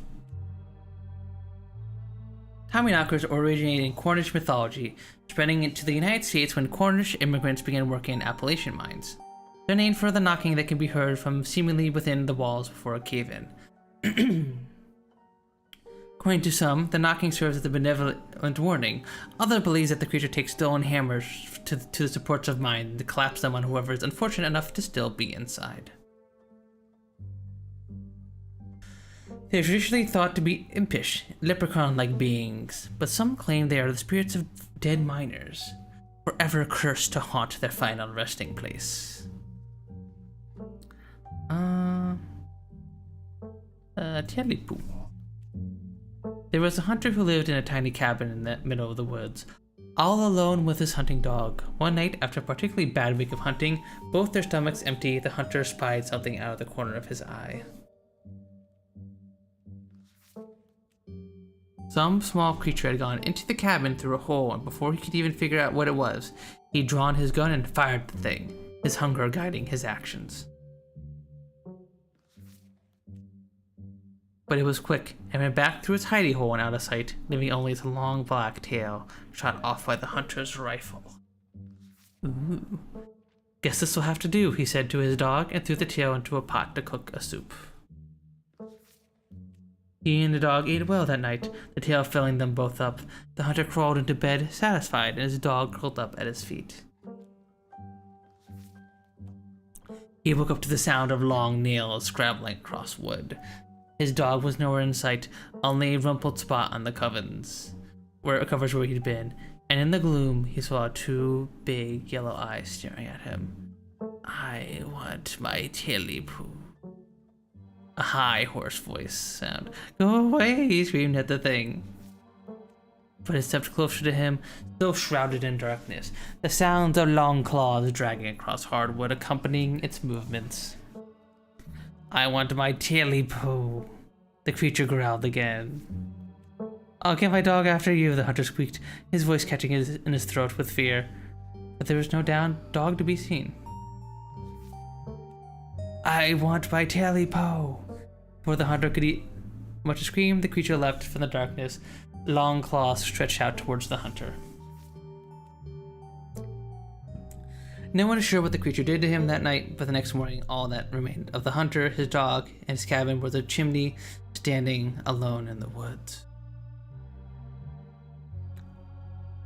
Ooh. Alright, my voice is starting to get a little tired, chat, so as much as I would like to do this explore option here, we're just gonna progress here. Close the book and put it back. I think I'm all done.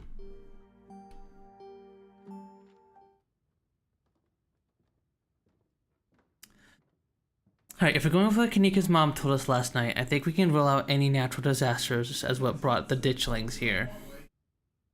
But not nuclear incidents. Looks like our state has a history with those. What about y'all? Find anything? Cat. We respond, a handsome black cat leaps onto the table. Almost on instinct, Stella slams her book shut. Aw, hey Pixel. You might want to close your book. He loves to rip up any paper he can find. That's weird. Stella's here, but Gretchen isn't. That's fine, as long as she brought the good stuff. Haha, don't worry, little guy. I didn't forget your treats. Remember, we have the animal talker trait, so we get to talk to the cat. Aw yeah, snack time. Crunch, crunch. Sorry if Pixel's bothering y'all. Hopefully he hasn't gobbled up any of our books.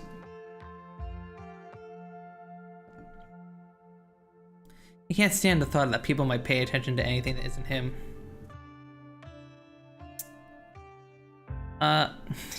Hey Pixel, what do you think about the monsters we saw in the woods? I'm an indoor cat. I don't know nothing about no woods. I just hang out in the library, especially now that our house got haunted.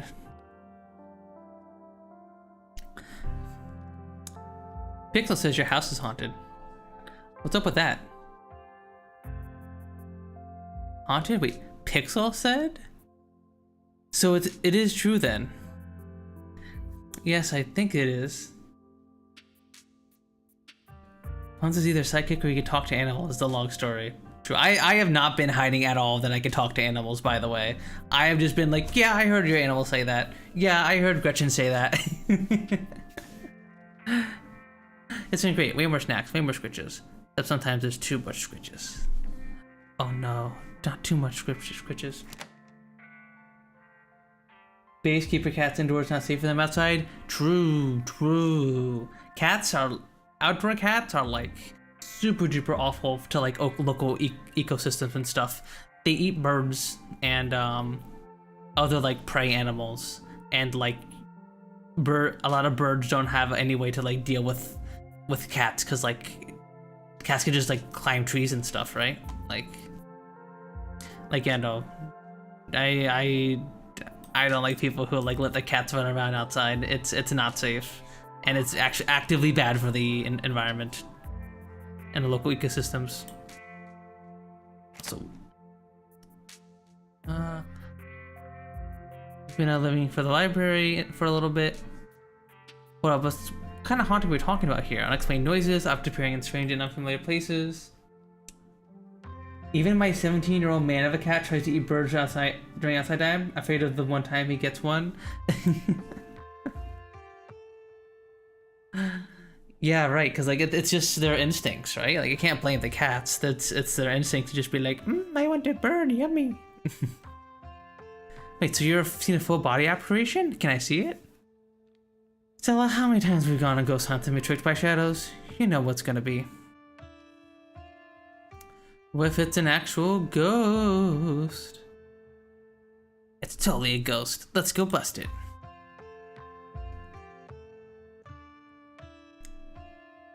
Y'all are more than welcome to check it out. Maybe tomorrow night?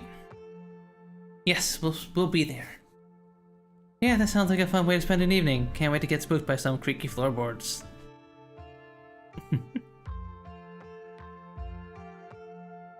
Why don't you let a paper shredder freely wander a library? You would. You like your ghost, huh, Trousers?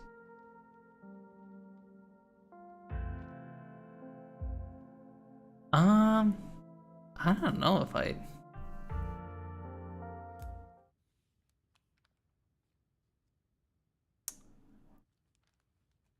Like, of like creatures I would want anything to, like, to do with, I don't think it would be ghosts. Maybe, like werewolves or something, I don't know.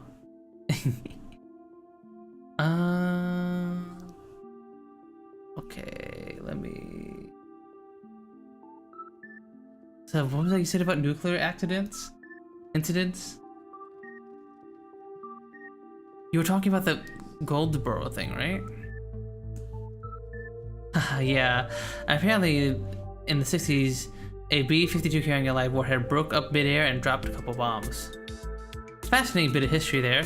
The first of the two bombs landed upright after his parachute caught in a tree. Thankfully, it didn't go off. At the time, the government claimed that the bomb was unarmed, but it later came out that the only thing preventing a detonation was a single electrical switch which failed to trigger on the descent. Jeez. And 60 years later, the second bomb still hasn't been recovered. Right. Its conventional explosive disintegrated midair, but most of the nuclear material has made unrecoverable by flooding. If I remember correctly, they just buried it and sealed it up. So the nuke made the ditch legs. Case closed. Looks like we got it, folks. I don't think so. Look, you never know with radiation. True. You never know. We actually know quite a bit. It just melts you, it doesn't make monsters. And a 60-year-old bomb isn't going to explode on its own hundreds of miles away and kill us here. You never know, there could always be a whole underground society of bomb-worshipping mutants just waiting to blow it up. True, we fought those guys in eugenics. I miss this.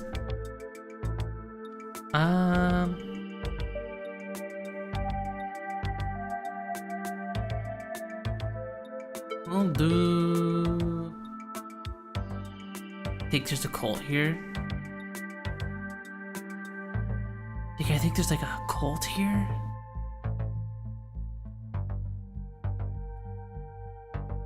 Maybe the ditchlings were like summoned. Part of a ritual or something like that. I assume the spiral we found was some sort of nest made by the ditchlings, but yeah. Maybe we had cause and effect backwards. I'm writing it down. That's much more likely that thing had a nest than it was some sort of magical ritual site. I don't know, they laid out those bodies like a spiral form. Like, I know there are fish that make like little patterns and stuff on the sand for their nests, but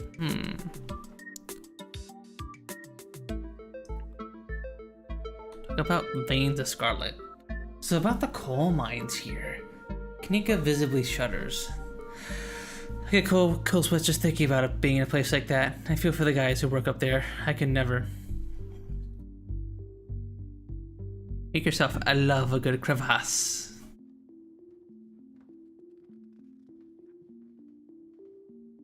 Union busting mine collapsed from poor working conditions? Color me shocked.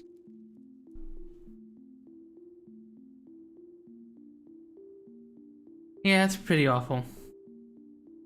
That's what the sculpture in front is for, commemorating all the men and children who died that day. Every kid in Scarlet Hollow learned about the collapse of 1918. Our teachers loved to emphasize how many children they had working down there, probably to try and show us how good we have it or whatever. Low bar, if you ask me. You know, that could be what the ditchlings were warning about. Warning us about, another collapse. writing it down, a list of potential disasters. Eesh, still, it's morbid. Besides, it was all Charles Shaw's fault. The labor market is way more strict now. There's no way you can get away with that kind of safety cutbacks he pulled. Y'all don't actually think the mine's about to collapse, right? Haha, no, I don't think so. Phew, had me worried there for a second. I hate to give Tabitha any credit, but the mine is safer now than it was back then. Still, what a horrible thought. You never know.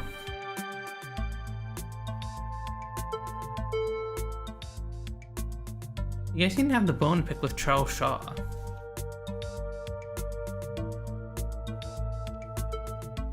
That's what happens when directly causes a monumental disaster, especially in a small town like this. People tend to spit when they hear your name.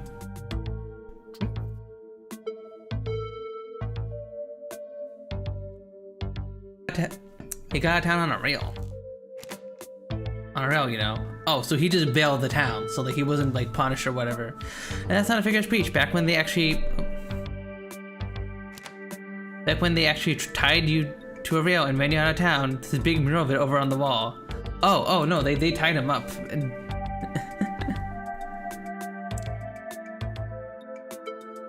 I agree with Stella. Maybe they just think to worry about another collapse. What were the creatures saying to us? I don't remember, but it's been like a week since we played this last.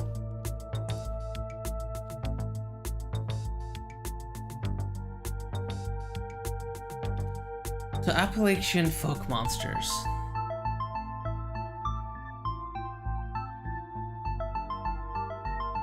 Think the dish lanes are Tommy knockers?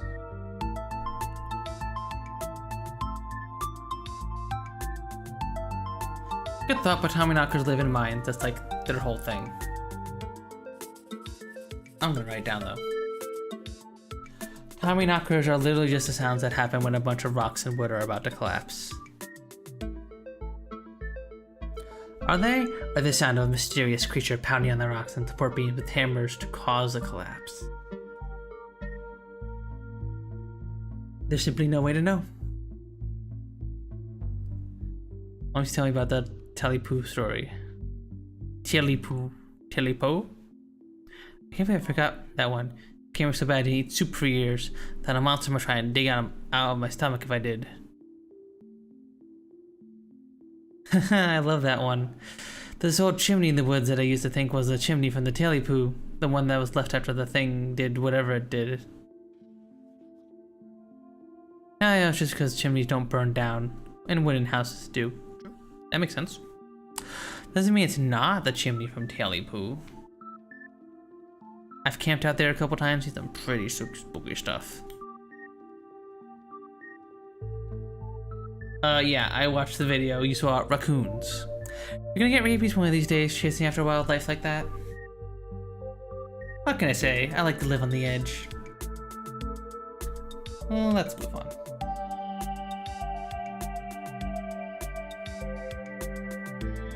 Think Wayne factors into any of this? Let's see. Maybe learn something new about Wayne. I honestly wouldn't be shocked if something seriously wrong with him. Like I get viscerally feeling my guts. Maybe he's sick. Maybe that has something to do with what you saw in the woods. I don't know. I'd buy it.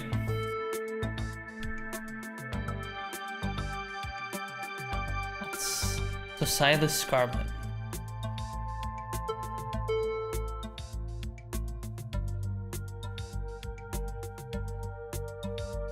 Rich guy in the south? I should have known that it wouldn't have been pretty.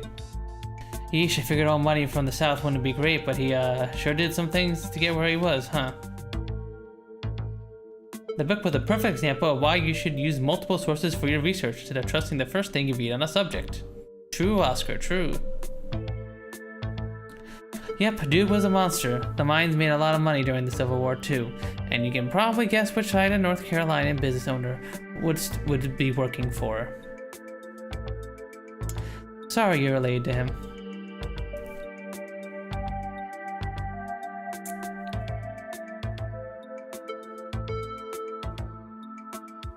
The town is stuck on the past and built on atrocities and it's already particularly collapsed on itself. No offense. I don't mind being a little mean here since I'm not gonna use this save. I'm gonna use the previous save that we made. I'm going to talk with Tabitha in the mines. So, why would the dictionary be here now though? Scarlet Hollow's been like this for as long as I can remember.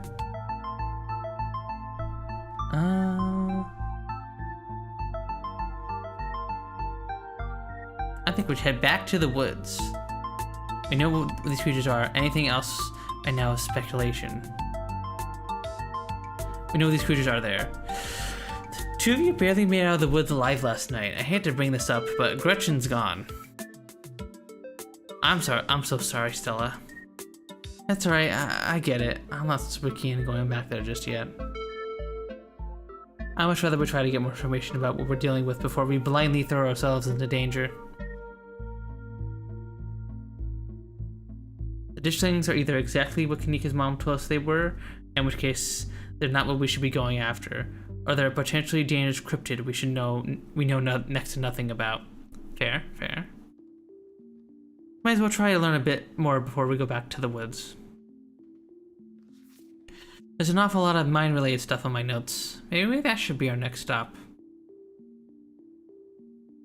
We can poke around, find out if anyone's seen anything weird. Just to clarify, you suggested we go question some of the miners, right?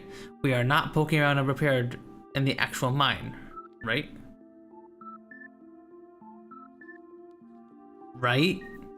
Yeah, totally, 100%. I would never. We don't even have a good reason to go down there. Good, let's keep it that way. You know how I feel about mines. I promise, Neeks, we're just going to question some of the miners. If that questioning gives us a good reason to poke around, say a cool abandoned coal mine, and then we'll cross the bridge when we come to it. You can cross the bridge when we come to it. I am not going underground. I'm just messing with you. Let's take to the surface. Okay, good. And hopefully we find out what happened to Wayne while we're at it. I get it. It doesn't really matter what I say here. We're gonna go along with your plan. I'm gonna say that to be a little mean, but we know it's gonna release to the mines either way. It makes the most sense to start there. We can make it quick, just question a few miners and be done with it. The fate of the town might rest on our shoulders, after all. True. The only problem is Tabitha. She's not exactly gonna be thrilled to see us snooping around the mines. We can be sneaky, I'll make sure to be a good lookout. She'll never even know we were there. Look at us, going out on a caper together. I miss this. I miss it too. Aw. Though there is something missing. Reese. I really miss that dude. I can't believe how long it's been. Have you seen him lately? Nope. Tried to plan stuff, but he's been too sick. I didn't realize it was getting so bad, the poor guy. No, we could just pop over and surprise him. Hell yeah, let's do it. Yeah, Oscar. I'll let you know if we run into Rosalina. Thanks, guys. I'll keep you posted. Y'all. Reese's home stands on the edge of the forest wall, an isolated buffer cushioning the rest of the town from an unending wilderness. Reese, Stella. Shh, not so loud. He's sleeping. Can I help you with something? Oh, it's a doctor lady we saw on the jog. A woman in the doorway stares directly into your eyes. You can practically feel her simmering irritation washing over you.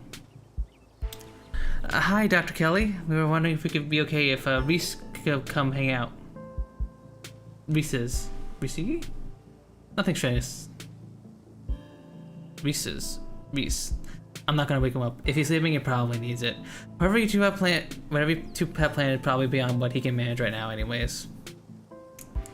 Oh no, poor Reese. It's been so long since either of us have gotten the chance to hang out with him. I'm sure he and Puns can get along super well too.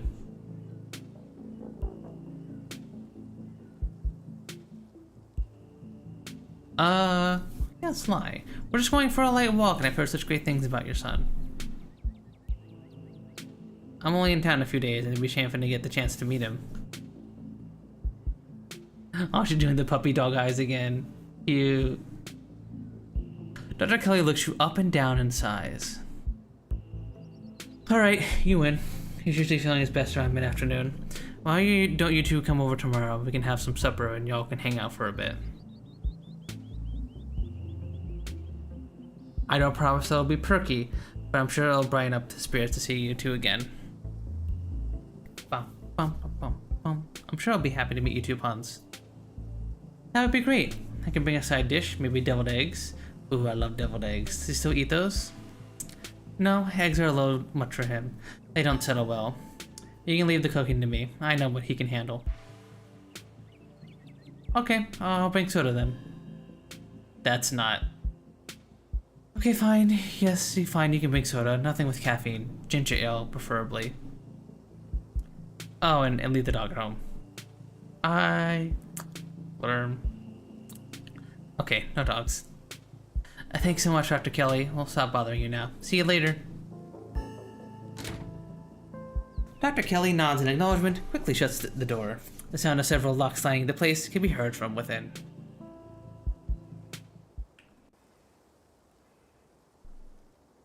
God, that woman makes me nervous. Are you okay, Stella? I'm fine. She used to be so nice when we were kids. Always had the best stickers when we get our shots. Maybe she's just stressed about Reese. Or maybe she's just nice to kids. Either way, guess it's just the three of us. You gonna drive? Yeah, sorry. I don't like the thought of going up there without the van. Cool. I'll take my shortcut then. It shouldn't take long for me to get there. You're welcome to Tagalog puns. Don't worry. I won't be offended if you'd rather ride with Kanika. Either way works for me. Ooh. Got a little choice here. Let's hang out with Kanika. We haven't hung out with her all that much. Kanika is a careful driver, maintaining her control right even though her old van bumps around, and on the unpaved mountain roads, treats the tight turns with the fear they deserve. Unlike her cousin, whose mood seemed to make itself known through how aggressively she speeds through the treacherous bends. Thanks for indulging us on a little diversion. Reese's mom is intense, but I'm glad we have plans. That sounds nice. Stella and I haven't really seen much of him the past few years. That sort of isolation can't be good for his health, no matter what his mom says.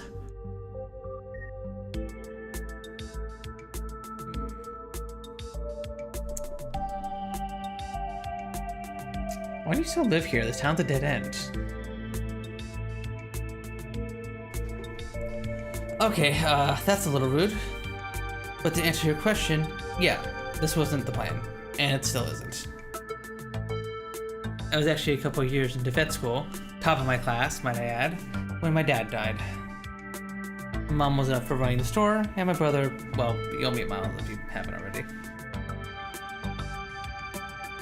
I only wanted to take a semester off, help them get back on their feet, but it's been a year and change now. Not just about my family too. The general store, that's the general store. If it winds up going under, it's hard not to imagine the whole town collapsing with it. That's crazy. That like, so many things in this town are just dependent on one person running it, and if something happens, or heaven forbid if they want to move, or want any kind of change in their life, they're just screwing over other people. I don't know, I wouldn't want to have that kind of responsibility put on myself. Or be in their position.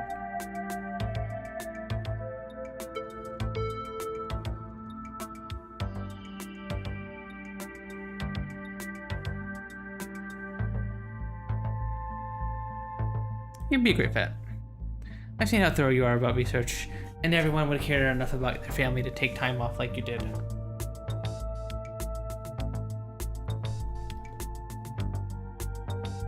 Aw, shucks. I was really into biology during undergrad, and growing up around Stella and her mom gave me a special kind of love for animals.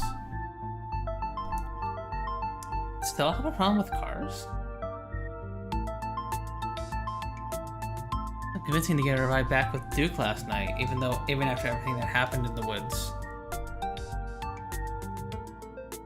Wait, she actually got into a car last night? She must have been really freaked out.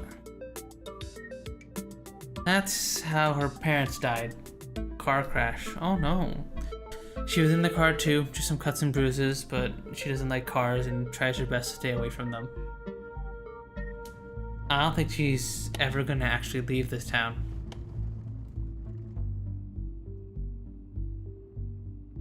Has she seen someone, like a therapist? Good luck finding a therapist within walking distance of Scarlet Hollow. I don't think that's something Stella would go for anyway. She likes to solve her own problems.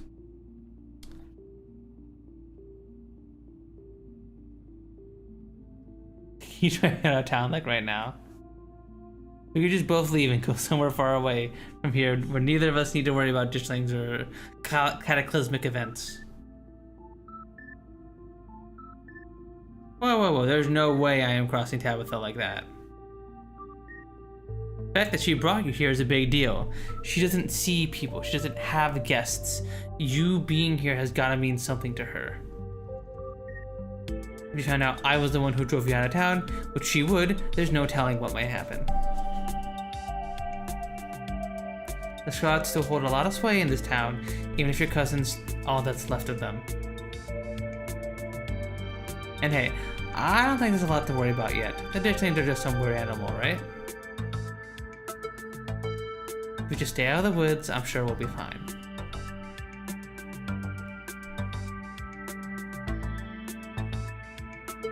Do you have any theories besides what we talked about in the library?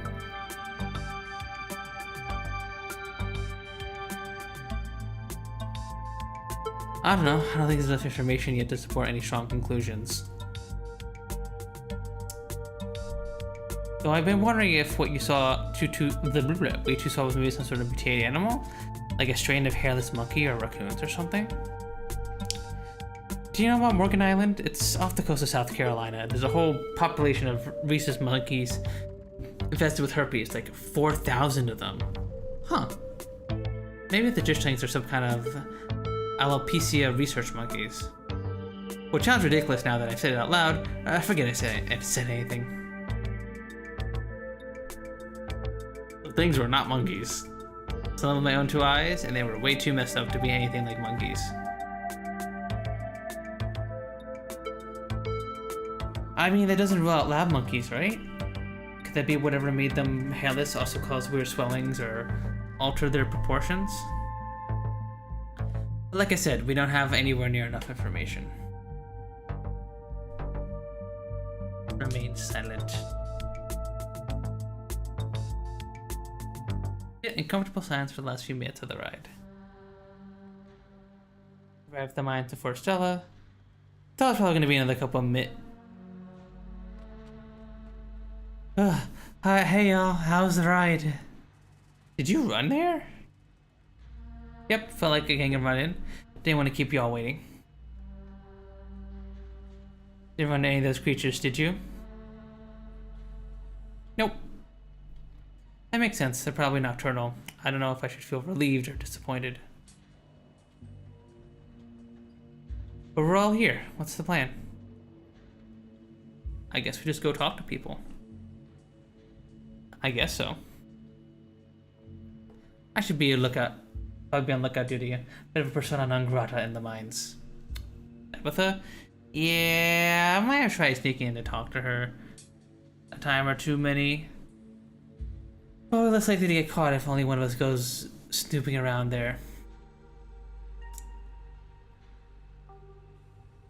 Okay, and then this is probably gonna just transition to the same stuff we did. Talking to people scares me. You should do it, Nika. I step in like this, but I really think you're the best choice here, Puns. So, the plan.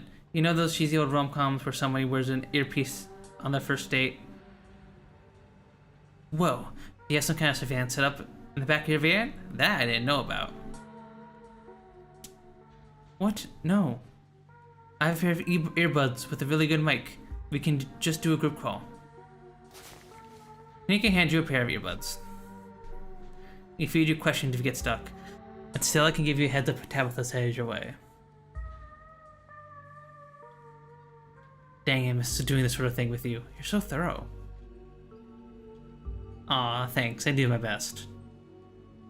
I guess we should part ways and start the call, yeah? Off, leaving you alone at the entrance to the mines. Buzzes. Hey, can you hear us? Try saying something. Something. Now Kanika chuckle on the other end of the line. Alright, cool. You do now, but enter the worksite.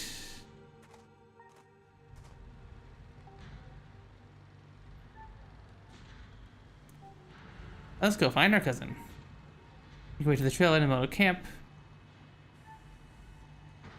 Enter. You approach Tabitha's trail and find her sitting at her desk, her head buried in her hands. What are you doing here? And what are those ridiculous things doing in your ears? Aw, crap. Good luck. Sorry, buds. That's telling Kanika. Are you spying on me? Tabitha snatches the earbuds out of your ears and throws them to the ground. Typical phone-addicted city dweller. Ugh. What do you want? Quick before I kick you out.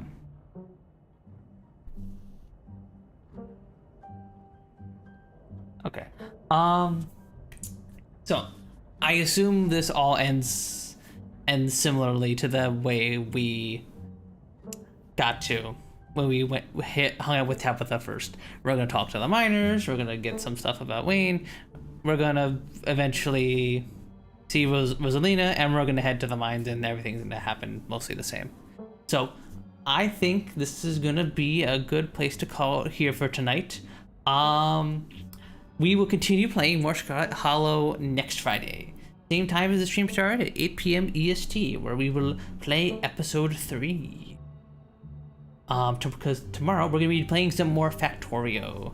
We're going to be continuing to expand the factory and get access to oil and a new iron patch, and make our first set of rail lines and stuff. I can't wait. I'm super duper excited. Like, I've literally been like, yes, I can't wait to play more Factorio. Yes, I can't wait. I love my factory games. I wish I could play more Factorio on stream. But like I said, work has just been so busy. But yes, we're gonna do more Factorio tomorrow. Thank you all so much for stopping by and hanging out with me tonight. I appreciate it very, very much. Like I said, we'll be doing more Factorio tomorrow at 8 p.m. EST. Hopefully I will see you guys there. Thank you, I Like Trousers, for the follow. Hope you enjoyed the stream, and hopefully I'll see you around next Friday when we play more of this. When we play episode 3. Thank you, Empty Feed and Cow, for the raids. Jesus, they got a double raid today. That's crazy. And Civi, thank you for this 3-stream streak. But yeah, that's where we shall end it. I will see you all tomorrow. Who are we going to raid? Who to raid? Who to raid?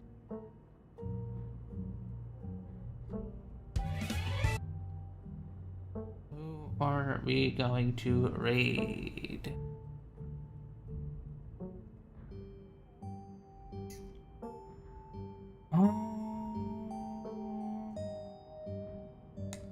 There's not a lot of homies on.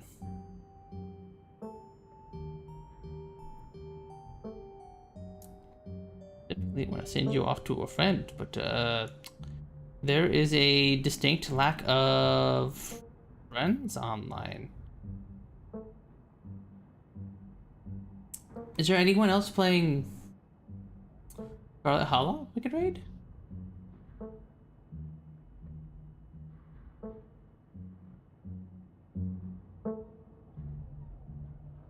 There is someone playing, but I believe they are ahead of me. I don't know. I can't. Because I see the possum and I see a room we haven't been in yet, so they're most likely ahead of me. I don't know if I want to raid you guys ahead if we're gonna play it, right? Crap. Being indecisive again, being a classic me who's indecisive as fuck. Okay, I'll just send you over to a femboy because it's Femboy Friday. I'll find a femboy for us to raid.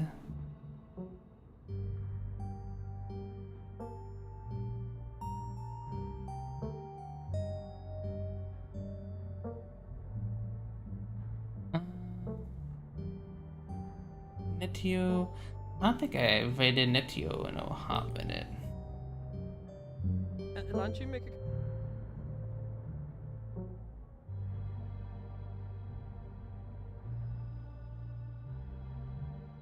Oh, Netio just had a doing a debut. Okay, I'll go send you over to him.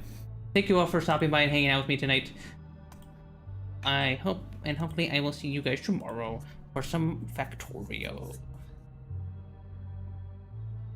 Thank you all once again, and I appreciate very much. Oh, join the Discord if you haven't joined the Discord. Follow me on Twitter and Blue Sky for tweets for when I go live and all other sorts of silly stuff like that, and art and stuff. I also have a TikTok and Instagram Reels and a YouTube channel. I multi-stream to YouTube and Twitch, so if you want to prefer me to watch me on YouTube or Twitch, you can watch me on either one. I post shorts on YouTube and TikTok and Instagram Reels and stuff. And yeah. I'll see you guys tomorrow. Bye bye everybody. Bye bye. Boop.